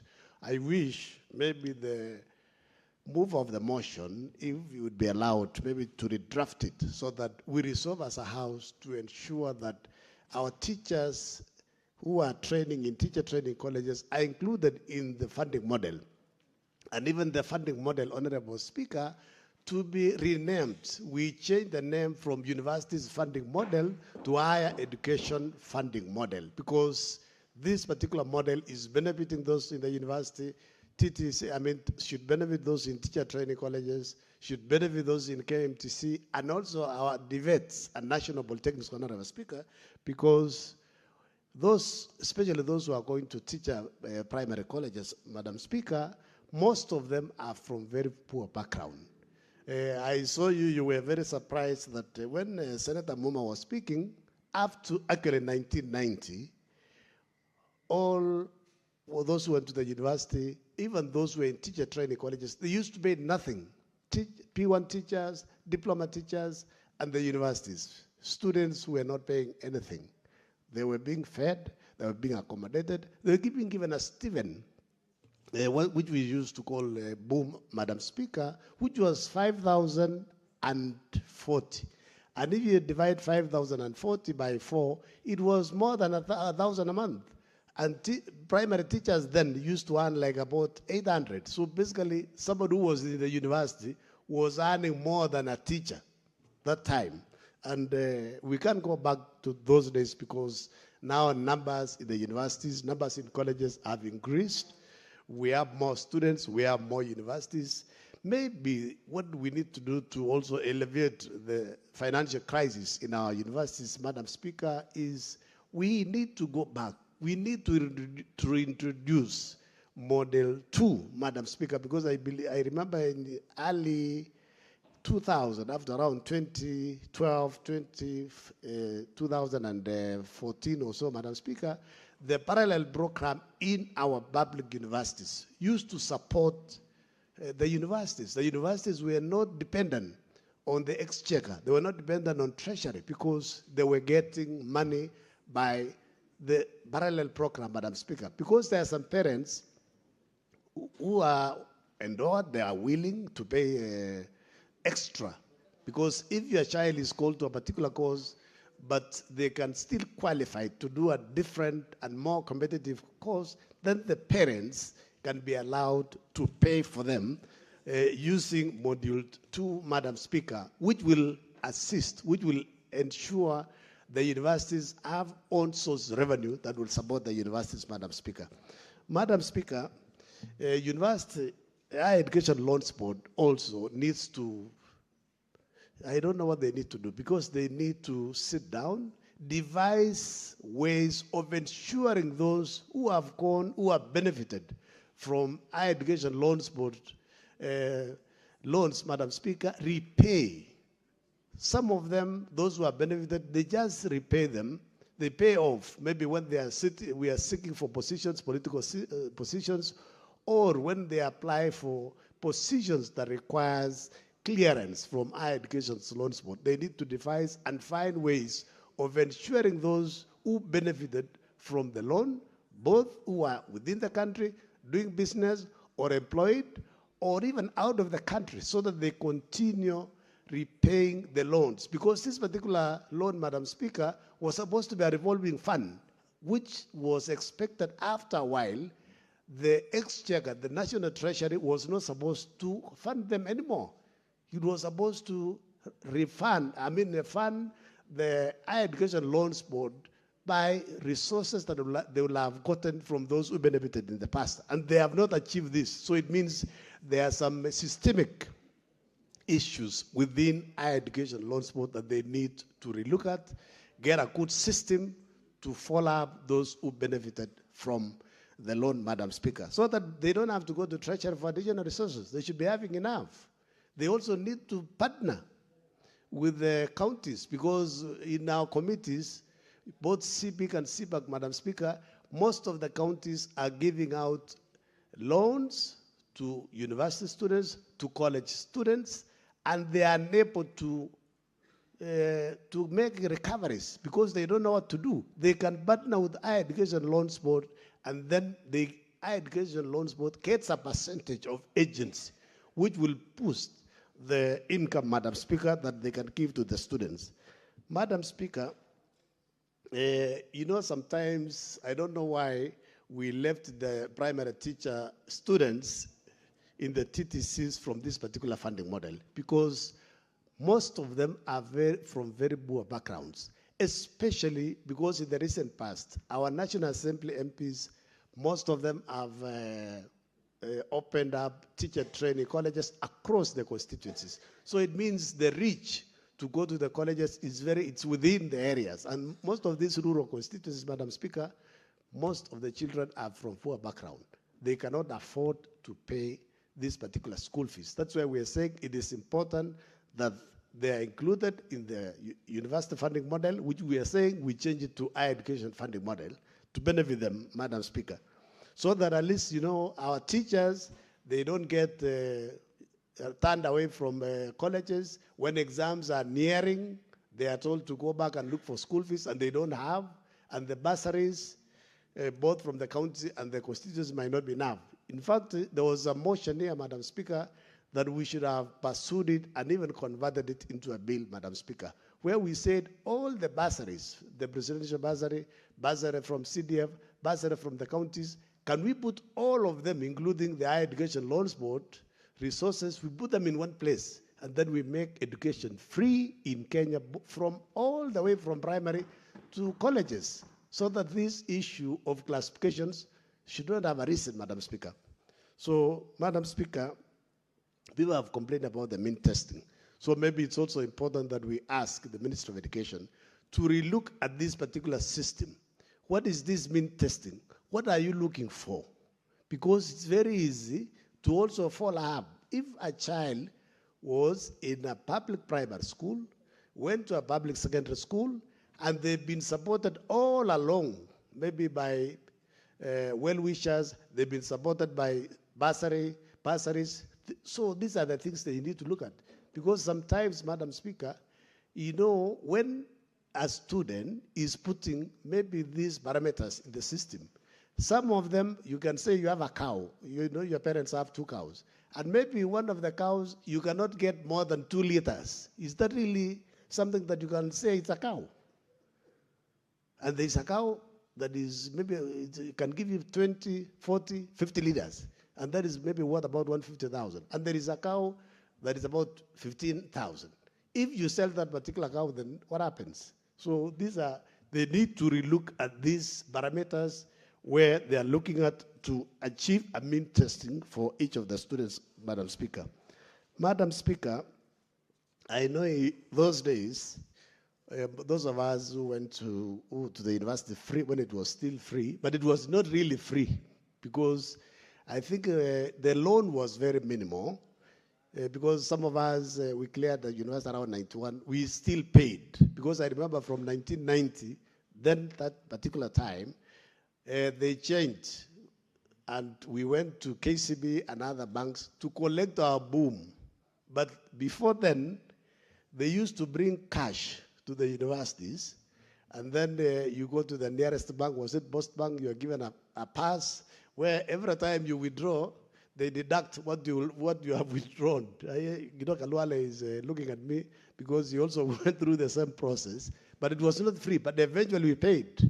And I want to report to this house that I'm among those who has cleared. I paid about 56,000 for the 3 years I was in the university. So it's also important.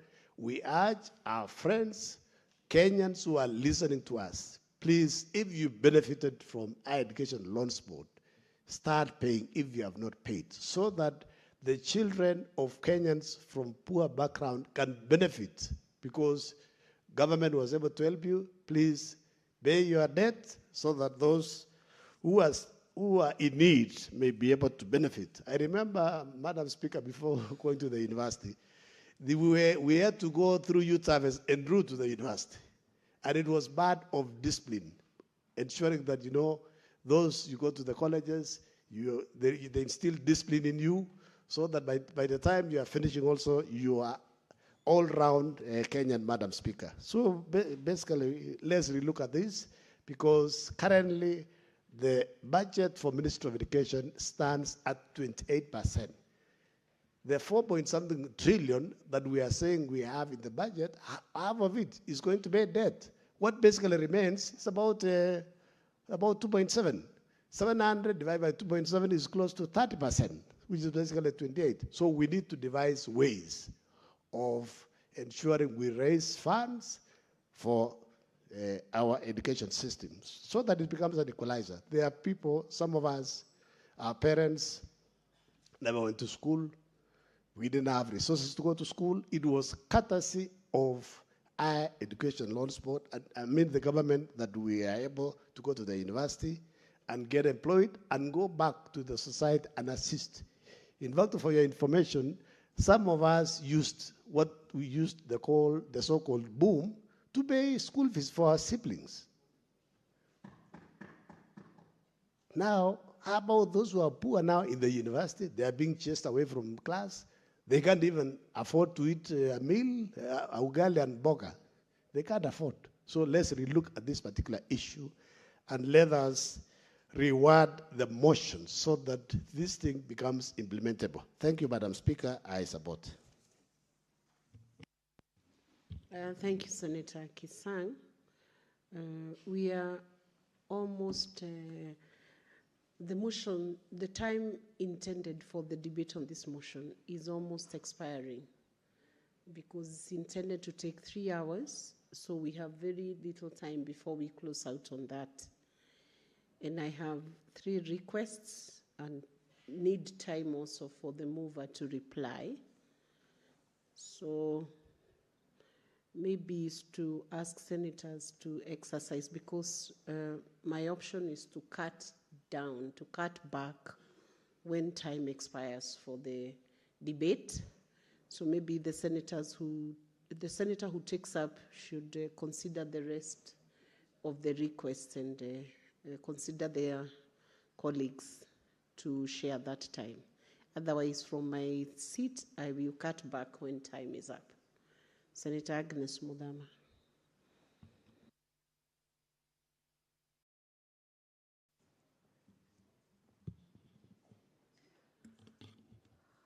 Madam Speaker, nashukuru kwa kunipa hii nafasi ya kuchangia huu mjadala wa Bwana Nyutu, Senator Nyutu. Kwanza nikikupongeza kwa kuleta huu mjadala kwa maana ni wa muhimu sana. Mheshimiwa Spika, mimi nataka kusema walimu ni watu wa muhimu sana katika serikali yetu ama katika taifa yetu ya Kenya, kwa sababu kama hakuna walimu hatuwezi kuwa na spika kama wewe ambaye unaweza kuketi hapo na kuongoza ili bunge la seneti. Hatuwezi kuwa na hata president, hatuwezi kuwa na maseneta kama sisi. Kwa hivyo walimu ni watu wa muhimu sana, na ningeomba Madam Speaker, huu mjadala ama hii motion iweze kuangaliwa kwa utaratibu sana, ili walimu pia nao ama wanafunzi wa vyuo vya walimu waweze kupata boom kama vile wale wengine wanapata, ya kuweza kuwasaidia. Madam Speaker, wacha nikuambie uwazi kabisa ni kwamba tunapata simu nyingi sana kutoka kwa wanafunzi wa vyuo vya walimu wakitaka tuwalipie, na mbali unajua kama sisi maseneta hatuna pesa za kuweza kulipia wanafunzi wowote school fees. Lakini Madam Speaker, ningeomba sana hao walimu ama wanafunzi wa vyuo vikuu vya walimu waweze kupata waweze kupata pesa kama vile wale wengine wote wanapata kutoka kwa vyuo vile vingine, kutoka mpaka TVET wanapata, na mpaka wanafunzi wa secondary school wanapata. Na sijui hao walisaulikia wapi, na ni watu gani hao walikuwa wanatengeneza hii mambo ya kupatia watoto pesa za kuweza kuwaendelesha kwa mafunzo ya elimu walikosa. Madam Speaker, wacha niseme ya kwamba hatufai kuwa tunapatia wale wengine wote pesa za kuweza kuwasaidia kusoma, na hawa ambao ni wa colleges za walimu hatuwezi kuwapatia. Na sijui hii ilipitia wapi.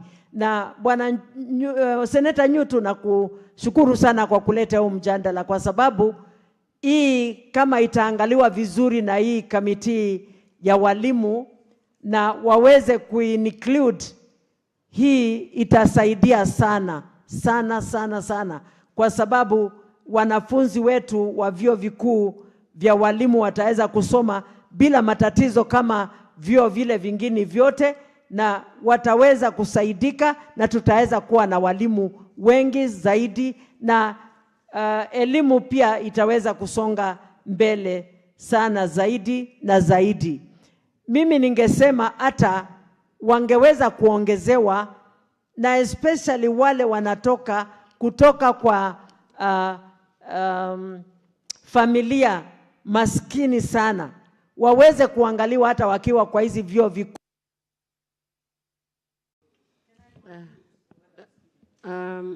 Senator Agnes, no, Senator Agnes, just take your seat now. It's time for the mover to reply, and the mover is persuaded to donate some of the minutes to the two remaining senators. Resume your seat, Senator Agnes. Proceed, Senator John Nyoto. Thank you, Madam Speaker. And just like you have indicated, we have two senators online, that is Senator Consolata and Senator Bonnie Halwale. And Madam Speaker, because I do not have a lot to say as I reply, Madam Speaker, allow me to donate 5 minutes to Senator Consolata and 5 minutes to Senator Bonnie Halwale, respectively, and then I'll take another 5 minutes. Thank you, Madam Speaker. Thank you, Senator Nyoto, for that consideration. Senator Bonnie Halwale. Stick to your minutes. Thank you, Madam Speaker. Madam Speaker, in a condensed fashion, the country remembers that in 2003, the biggest change that took place after election was the announcement by President Mwai Kibaki that there shall be free primary education. And 1 million Kenyan children came from nowhere and joined school. That was leadership. Madam Speaker, fast forward 2022, the biggest announcement that came was that we will have the new funding model and solidifying the competency-based system of education. Unfortunately, Madam Speaker, the new funding model and the competency-based curricula have both failed completely. And Madam Speaker, it's a shame that the failure of CBC has resulted in the loss of free education that we are having in this country, Madam Speaker. Madam Speaker, we have to accept and be the adults in the room and accept that our oversight role demands of us to call out when things are not being done right. Madam Speaker, the top 8 African economies, from South Africa, Madam Speaker, to Egypt, to Algeria, to Nigeria, to Morocco in position 5, and Kenya in position 6, and Angola and Ghana in 7 and 8, in all those top African economies, education is free. It's only in Kenya, which is one of those countries, that we do not have free education. What are we planning for our youth? Madam Speaker, I know that the biggest argument has been the growing population of children. Please, those people who are propagating that misinformation must stop, because South Africa, free education, they have a bigger population than us. Egypt, free education, their population is in hundreds of millions. Nigeria, free education, their population is over 200 million. We are visiting a crime against a generation, Madam Speaker. Madam Speaker, the long and short of this challenge is that we have enough money, even the 28% that is allocated to education is enough, but it is subjected to financial mismanagement and corruption, Madam Speaker. Madam Speaker, financial mismanagement, colleagues have spoken to it, this nonsense of bursaries, presidential, governors' bursaries, and CDF bursaries are just avenues for corruption. The country remembers that only last month, the Auditor General released a report which said 2.1 billion Kenya shillings has been corruptly handled by members of the National Assembly of Kenya. And nothing is moving. No action can be taken because the poor guys there cannot oversight themselves. And out of that, the Auditor General was able to single out actual CDF committees, and the heads of those committees are known. There is a report, there is in that report I have read, Madam Speaker, that the MP of Embakasi, I think Embakasi is west or central, the MP spent 62 million shillings training saloonists, because those saloonists are voters. It's a shame. I support. Thank you, Senator Boni. Senator Wakwabubi Consolata.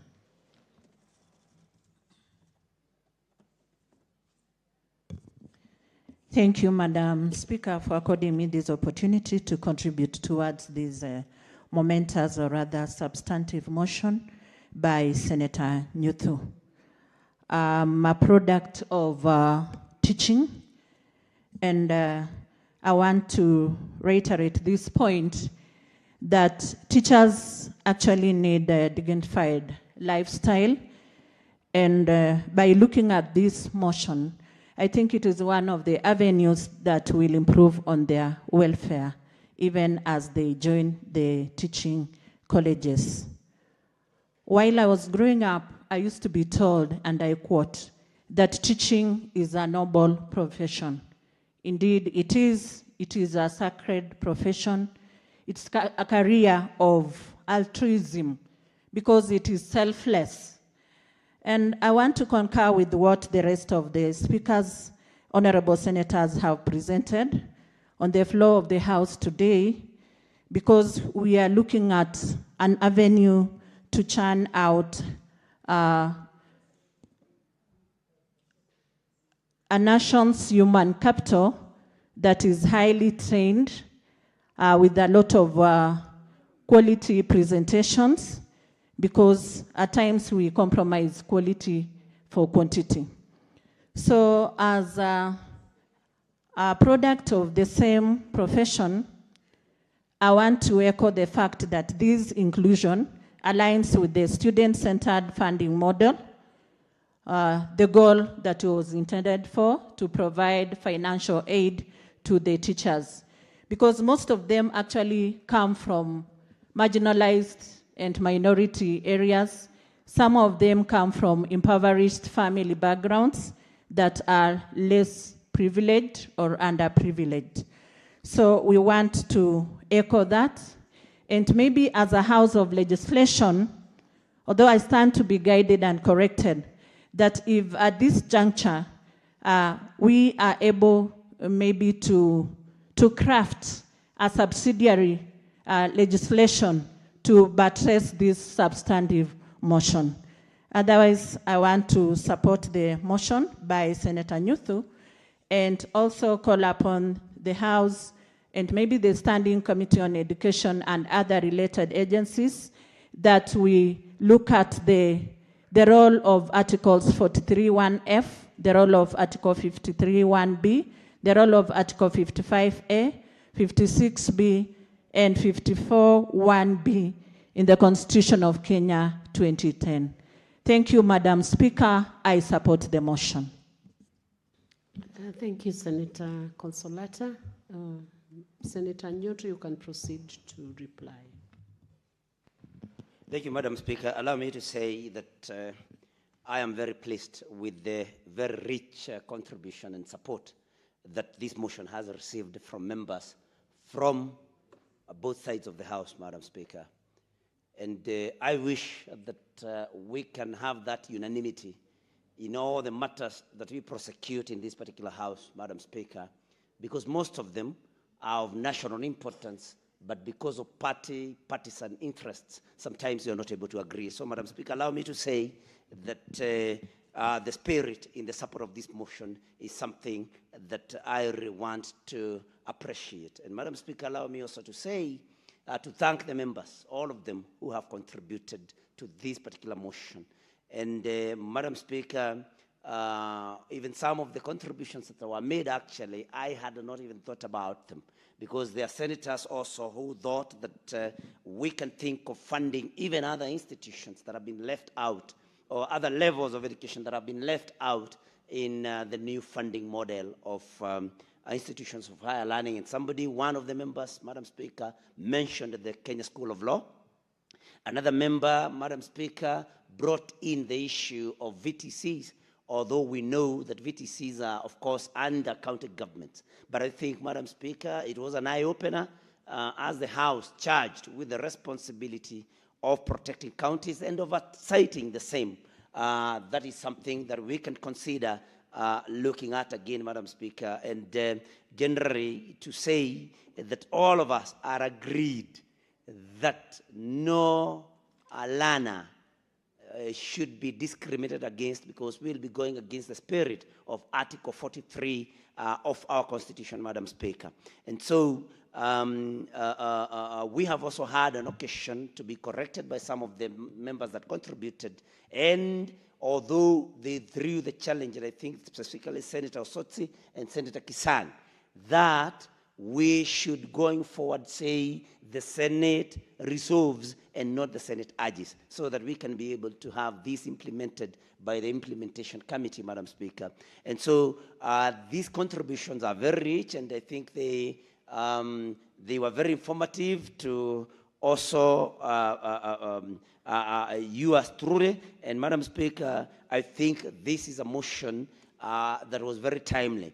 And because I can see that the chair of Education Committee, Senator Bertie Montet, is still in the House, and I thank her for staying through the contributions to this motion, Madam Speaker, I pray that she can do in the committee what needs to be done to see to it that we do not just urge the Minister of Education to implement this, but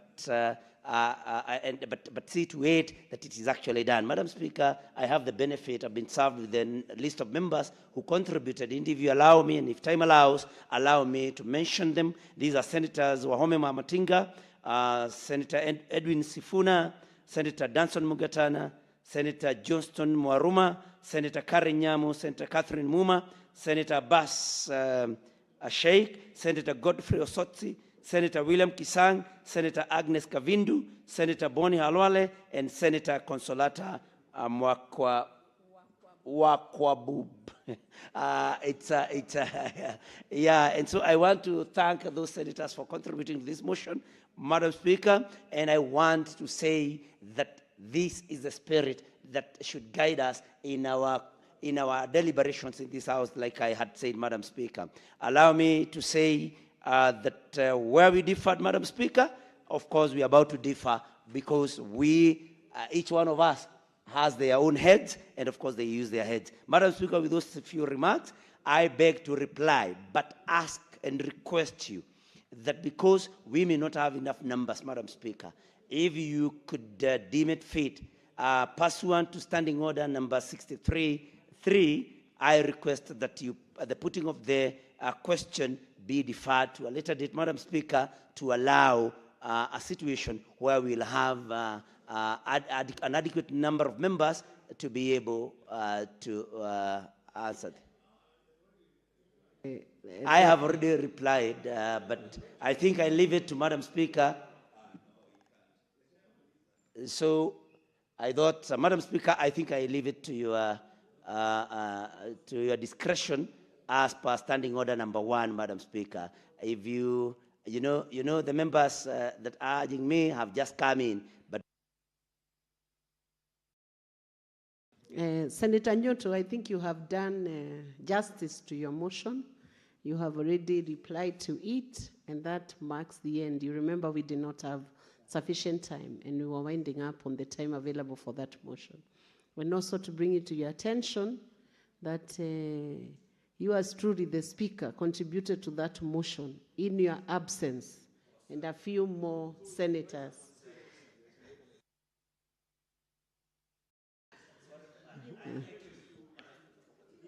So that marks the end. The putting of the question is deferred. Next order.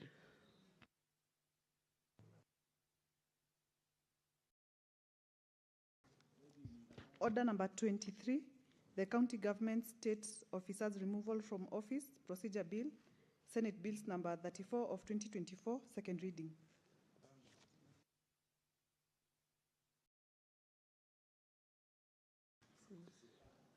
That motion is deferred.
Order number 24, the County Government's Amendment Bill, Senate Bills number 39 of 2024, second reading.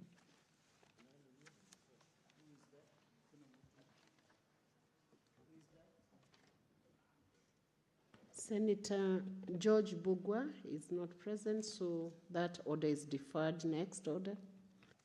Order number 25, the Street Naming and Property Addressing System Bill, Senate Bills number 43 of 2024, second reading. Senator Fatuma Dulo is not present. That order is deferred. Next. Order number 26, the County Government's Law Amendment Bill, Senate Bills number 52 of 2024, second reading. Senator Kadhuri Murungi is not in the House, so that order is deferred. Next. The order number 27, the County Government Laws Amendment Bill, Senate Bills number 14 of 2025.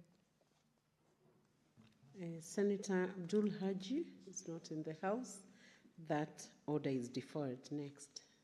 Order number 28, the National Construction Authority Amendment Bill, Senate Bills number 15 of 2025, second reading. Senator Eddie Okech, he's not in the House, so that order is deferred. Next. Order number 29, motion, reports of the Standing Committee on Health on the county oversight and networking engagements in Kitui, Makueni, Machakos, and Kiambu counties. Chairperson, Health Committee, Senator Madago, is not in the House. That order is deferred. Next. Order number 30, motion, delinking junior secondary schools from primary schools. Senator Mwenda Gataya, not in the House. That order is deferred. That's the last order for the day. What's your point of procedure?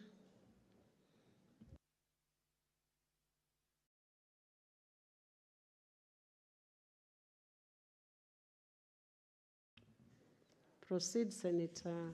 Madam Speaker, I Cherargei. hope you will indulge me understanding order number 1. And the matter that I have waited to raise under Article 171, sorry, Madam Speaker, for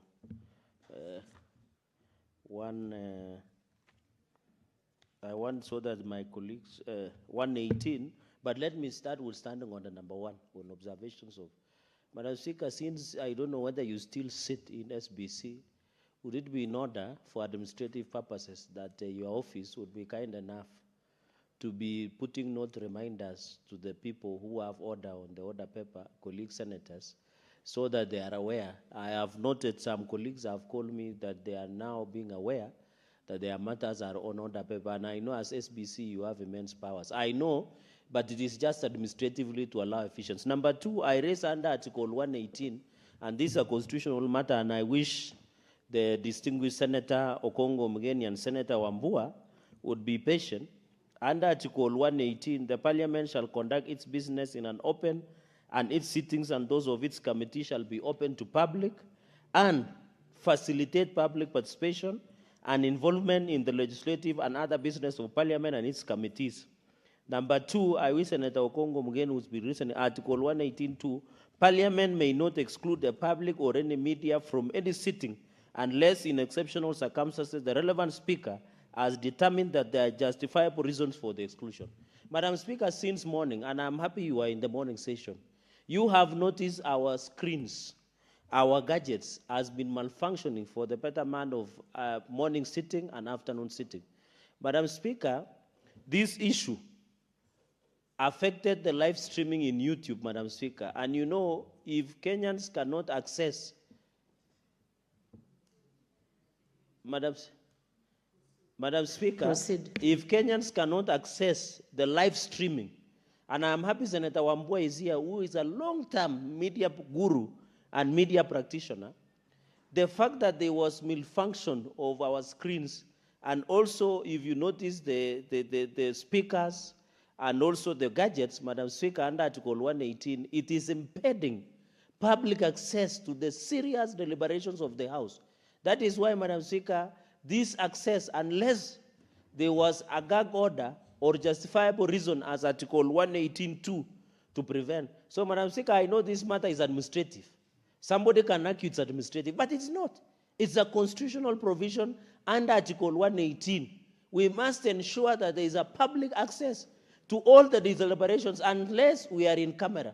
So, Madam Speaker, I know you can order administratively or give us the interpretation when we'll malfunction as a House and the YouTube is not live streaming or our social media outlets are not live streaming or Kenyans cannot access the discussions and deliberation on the floor of the House. Does it undermine Article 118?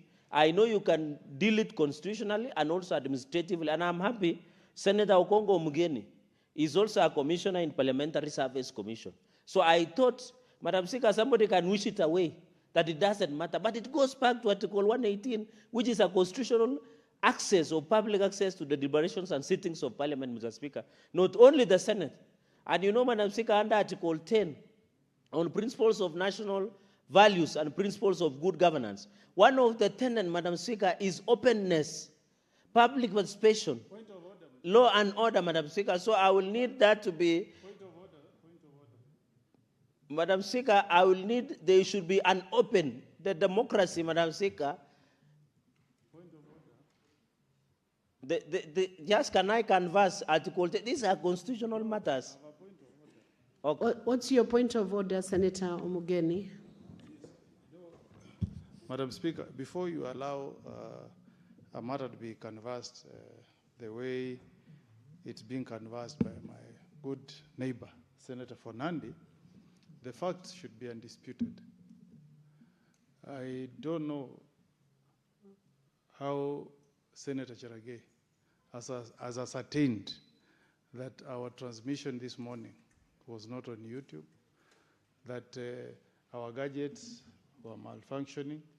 I was indeed somewhere and I was watching the proceedings of Parliament live this morning. So before he's allowed to proceed the way he's proceeding, can he table evidence before the House to indicate that the gadgets malfunctioned this morning, that Kenyans were not receiving live transmission of the proceedings of today morning?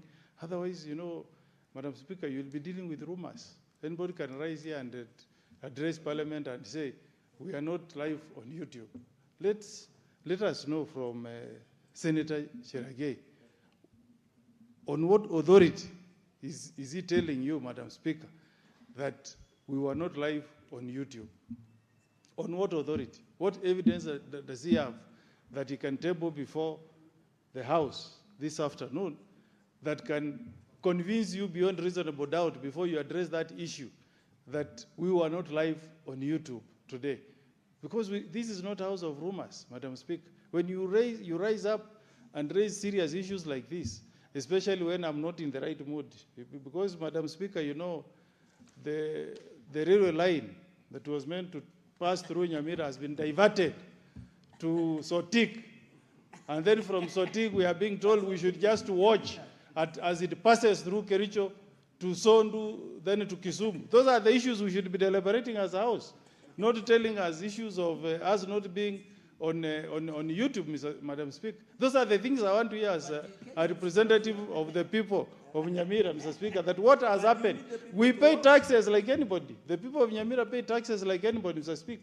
And if you want to develop a country, Madam Speaker, you connect counties. This railway should be called inter-county railway line, all the way to Malaba, Madam Speaker. There is no way you are going to develop the economy of this country if the railway passes through Narok, passes through the county of Bomet, Kericho, then you skip Kisii, you skip Nyamira. And the people are serious economic movers in this country, Madam Speaker. You know the tea that comes from Kericho, from Nyamira, from Kisii. You know the bananas we supply to Nairobi, the traditional vegetables called chinsaga that comes from Kisii, Nyamira, the avocados. It is unthinkable, Madam Speaker, that a railway line can leave Nairobi, pass through Narok, Bomet, Kericho, and then you skip Nyamira and Kisii. We are being told that we should watch it on our neighboring. We just watch it pass. I can't board it and alight in Nyamira, Madam Speaker. Sotik is not Nyamira, neither is it Kisii, Madam Speaker. If you want me Senator to alight, Omugeni, if you want me to alight, Madam Speaker, to guide you, Senator yes, Mugeni, Madam, on the can I real finish? question. Yes. Because the question that you rose to respond to was on the streaming. Yes, it's on the You stream, bring but a substantive question I was- or substantive yeah. motion. But you know, that's Madam a Speaker, serious issue. This matter is a motive, Madam Speaker. This But matter is it a cannot motive. be canvassed. This matter is a motive within the Cannot Omogusi be canvassed casually. Even my mother, who is 86, she's wondering. This matter is being discussed in our local media houses every day. Bring a so when I have an substantive- opportunity, I have to speak about it. Even Senator Fokitui. I understand will it's always know emotive. that that's an injustice. I Madam understand Speaker. it's emotive, and Yeah. Muranga could So also to go question. back to the point I was making, Madam Speaker, is before you allow Senator Fernandi to prosecute the idea, the issue that he has raised, you need evidence that the assertions he's making are indeed factual before you allow him to go on record that we were not live on YouTube. If not, you ask him to first tender the evidence before he misleads the House that we were not on YouTube today. Yes. Before I respond to what you have submitted on, I'll give Senator Enoch a chance. Then I will respond to. You know, Madam Speaker, today I had the opportunity to move a motion on a report on artificial intelligence. And I was very sure that the whole world was following what we were doing, because we were doing a good job. There were disruptions, Madam Speaker, on the screens inside the chamber, and members raised issues.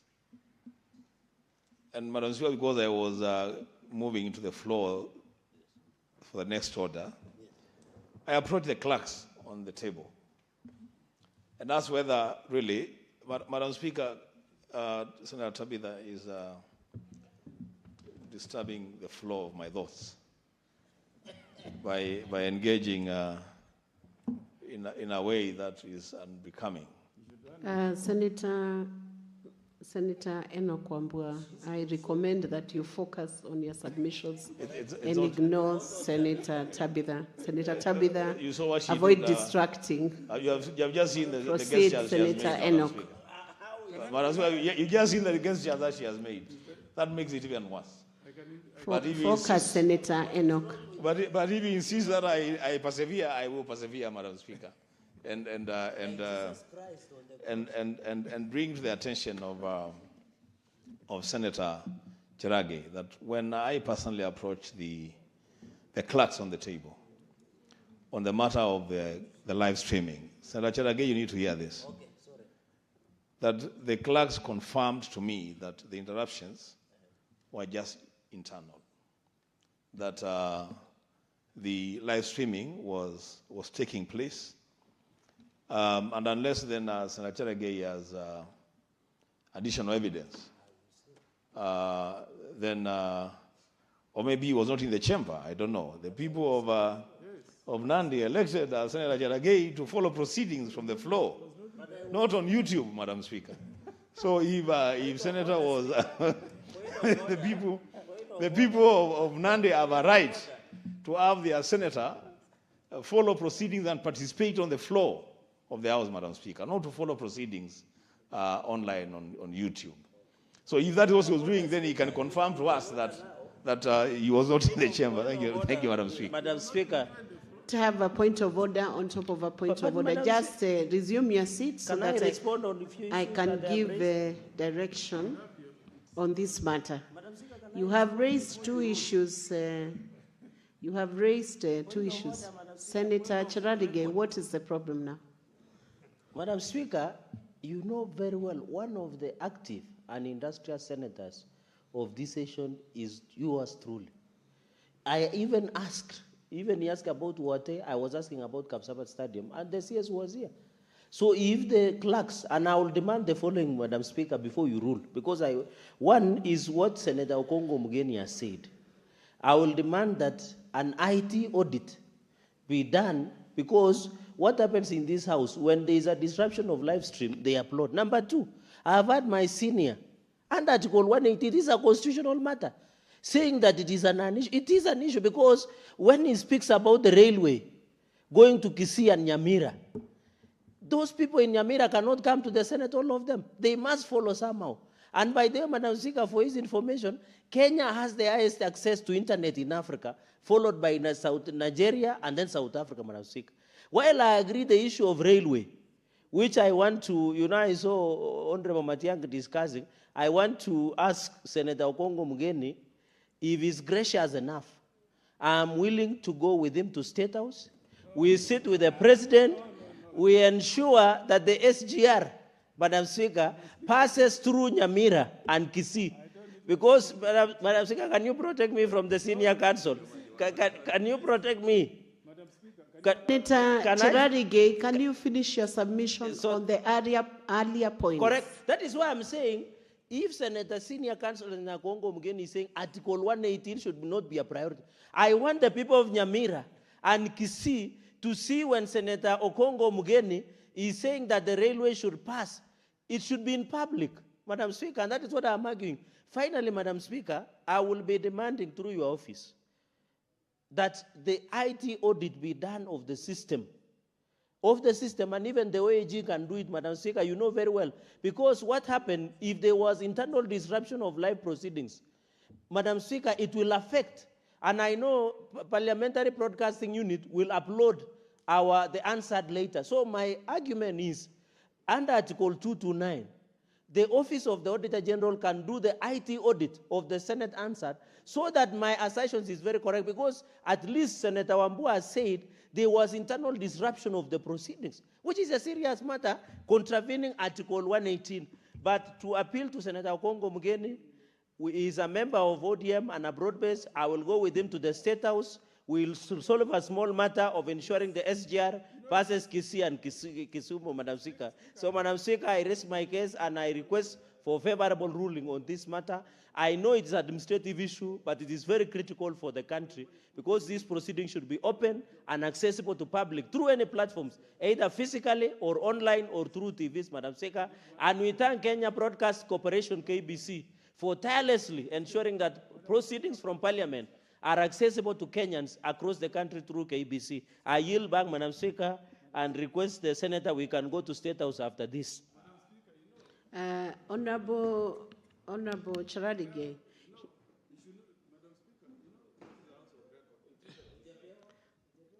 Give Senator Onyonka 1 second, 30 seconds. Today, sorry, Senator Omugeni. I apologize for that. I've been christened Senator Onyonka. Madam Speaker, you know, we were at university with you, and Senator Onyonka has never been to that school of law where we were with you. Apologize for that. It's Omugeni. Yeah, but you know, Madam Speaker, the people of Nyamira, people of Kisii region, I'm sure they are watching these proceedings, or they will access these proceedings from YouTube. It's not proper for Senator Cherargei to mislead the people of Nyamira, the people of Kisii, that the only way the railway line will traverse through Nyamira or Kisii is only if I go to State House and kneel before the President. Mr. Speaker, Madam Speaker, that is not right. We deserve, Madam Speaker, access to the usage of the railway line the way my brothers in Bomet, in Kericho, in Narok deserve it. Mr. Speaker, when the President raised the Bible, when he was being sworn in, there is no Mr. Speaker here. Oh, sorry, Madam Speaker. The President swore, Madam Speaker, he raised the Bible with his right hand and said he will serve all Kenyans. Madam Speaker, when KRA levies taxes, it does not exclude people of Nyamira or people of Kisii. We all pay taxes equally. So, Madam Speaker, the issue of the railway, we just want fairness. We want that development to extend to all counties, Madam Speaker. All the 47 counties deserve equal access to the railway line as long as it is traversing in that region.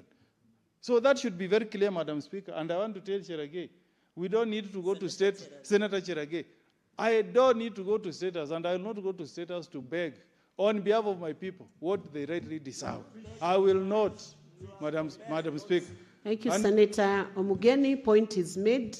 And yes, access is free to everyone without having to go to State House. But obviously, the State House also houses the President of the Republic of Kenya, and it's accessible to every Kenyan, including Senator Omugeni. But coming to the points that are raised, now, Senator Cherargei, maintain peace for now. I give direction on the two issues that you raised, that whether senators should, an administrative action that communicates to senators on what is on the order paper. I want to confirm that the order paper is always circulated 12 hours before any session, and it's the responsibility of the senators who have brought business to the floor of this House to ensure they are available during the session to execute their business without having to be reminded, because they have the mandate both from the electorate or from positions from where they have been sent to Senate to do, they have that responsibility and they do not need to be coerced or pushed. They can actually take responsibility and prosecute their business. So on that issue, the order paper once circulated is good enough for the senators to read and come back to the sessions and make sure they are available during when the session is running.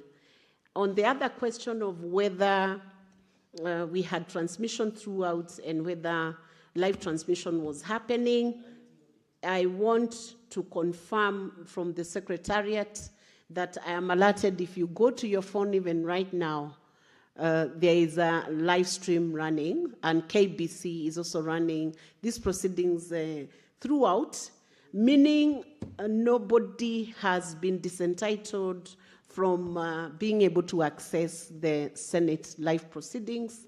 And so Article 118 of the Constitution of Kenya 2010 has not been breached. There may have been interruptions, like Senator Enoch Wambua has said, when screens went blank for very few seconds on different occasions, but that did not affect the YouTube streaming. It did not affect the YouTube streaming and did not affect live streaming. So the article was not breached. But finally, I want to request the PBU, Parliamentary Broadcasting Unit, there should not be any excuse for not transmissioning throughout seamlessly and without interruption, both in Senate and outside, for the public to access what is happening in Senate.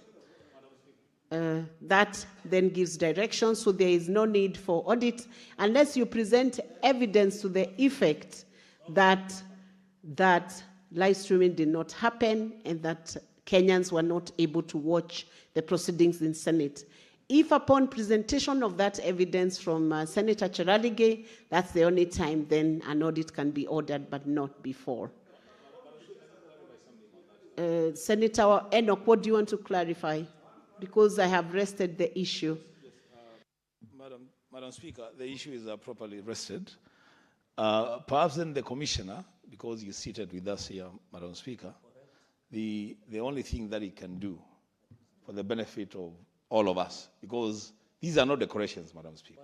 There's a reason why these screens have been mounted. Perhaps then the Commissioner may take responsibility and report to the House, Madam Speaker, the contractual agreement between ourselves and the service provider, especially on the issue of uptime. At the uptime for these screens, what is the agreed percentage? So, Madam Speaker, we don't have a situation like we had in the morning where we have the Cabinet Secretary, they are responding to questions, and there are people who are monitoring the screens, and some of them turn yellow. Others, I don't know why yellow, specifically yellow, but turning yellow, Madam Speaker. Others were turning some other funny colors. So let us know what the uptime is, because there must be something in the agreement that these screens must be, operational for the consumption of the audiences up to a certain percentage of the time, Madam Speaker. I thank you. Senator Enoch, this is a new system. The tidier way to manage it could be just to first ask the technical team to ensure we don't have those disruptions in the next sessions. And if they persist, then maybe we can dive into deeper issues of the contract that is there. So technical team, please up your game so we don't have any downtime during the proceedings. I think we have exhausted that issue. We allow it to rest. Only Senator Eddie Okech. You had an intervention? Madam Speaker, mine could be an expert opinion, if it is important, Madam Speaker. And again, it is very tough and very difficult to rise on a matter that perhaps you pronounce yourself on. Madam Speaker. And Don't take that issue backwards. I You can won't take only it backward, move forward. but just because you have given directives that that perhaps the Commission and the technical team should be able to look at this issue and perhaps look at why this problem is persistent. Madam Speaker, if you look at the problem that we are seeing in this House, it's not just about persistency in terms of just transmission. It is a number of things. There is quality of pictures, which insinuate the technicality in the system itself. There is blank images that come in anytime that somebody is speaking. There is sometimes when the mics cannot go on. And even at my back, one is blank, another one is not blank. So what is happening here, Madam Speaker? Maybe we are dealing with a number of problems that perhaps I need to highlight so that we can know, because maybe, and I don't want to be presumptuous, maybe there is insufficient internet bandwidth for this streaming, so that you don't assume that because we are seeing blank images here, then that the outside one is okay. Because if there is a bandwidth problem in Parliament, then certainly there is a problem outside there. Or maybe also, Madam Speaker, there could be a network congestion because I've seen that there's an introduction here of things like biometric, that we are seeing here. There is more technical things that have been put here. Can the technical team, perhaps through your honor, Madam Speaker, explain if perhaps we have got a network congestion in this Parliament, so that we don't necessarily look at only the multiple devices defectiveness that we're seeing in Parliament, Madam Speaker? Or maybe, Madam Speaker, when the Gen Zs attacked Parliament, the Wi-Fi signals became a problem. But Madam Speaker, we can't assume it. We need to be told what is the technical problem that is making things difficult to deal with this. And that's why, Madam Speaker, sometimes you don't do an audit because there's a problem. You do an audit because you want to have efficiency and effectiveness and just be able to pick where the problem is. And this is what I think the honorable senators are requesting for. And that audit can even be an internal audit. It doesn't need to be an external audit. Some of us can even also be able to volunteer some of our services, both in IT and on the technical side, on the audit and financial backgrounds, to help with that audit. But I think there's a lot of technical issues that we are seeing here, ranging from all those varieties that I've talked about, that we can be able to help with, so that we can be able to have a sufficiently run Parliament with the new systems and gadgets and devices that have come in Parliament. I thank you, Madam Speaker. Thank you, Senator Eddie. We know you're an expert in the subject matter, and I hope the technical team can take advantage of that information you have shared. And I'm sure all these offices are open. All these offices are open, so you can be able to access and assess. Thank you very much. That issue is now closed. We have already spoken enough, so we are done on that issue. Thank you very much.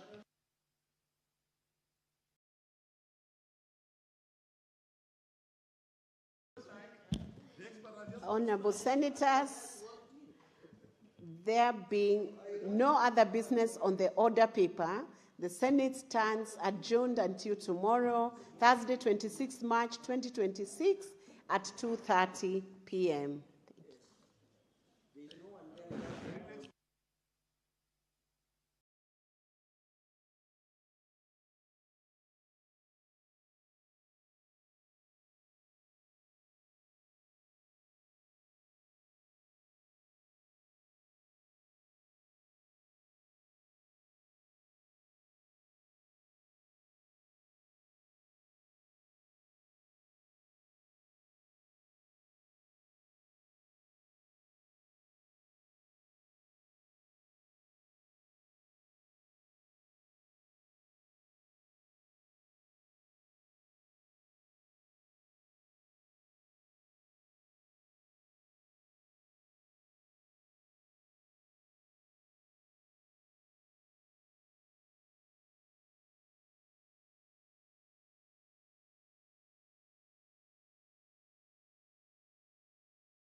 hapa Kakamega.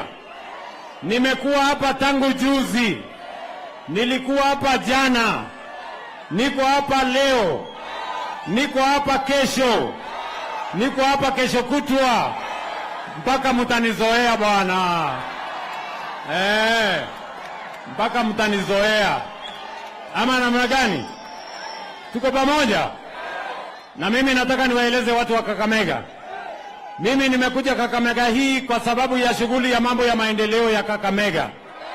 Waswahili wanasema ahadi ni nini? Na dawa ya deni si ni kulipa. Mimi nimekuja kulipa deni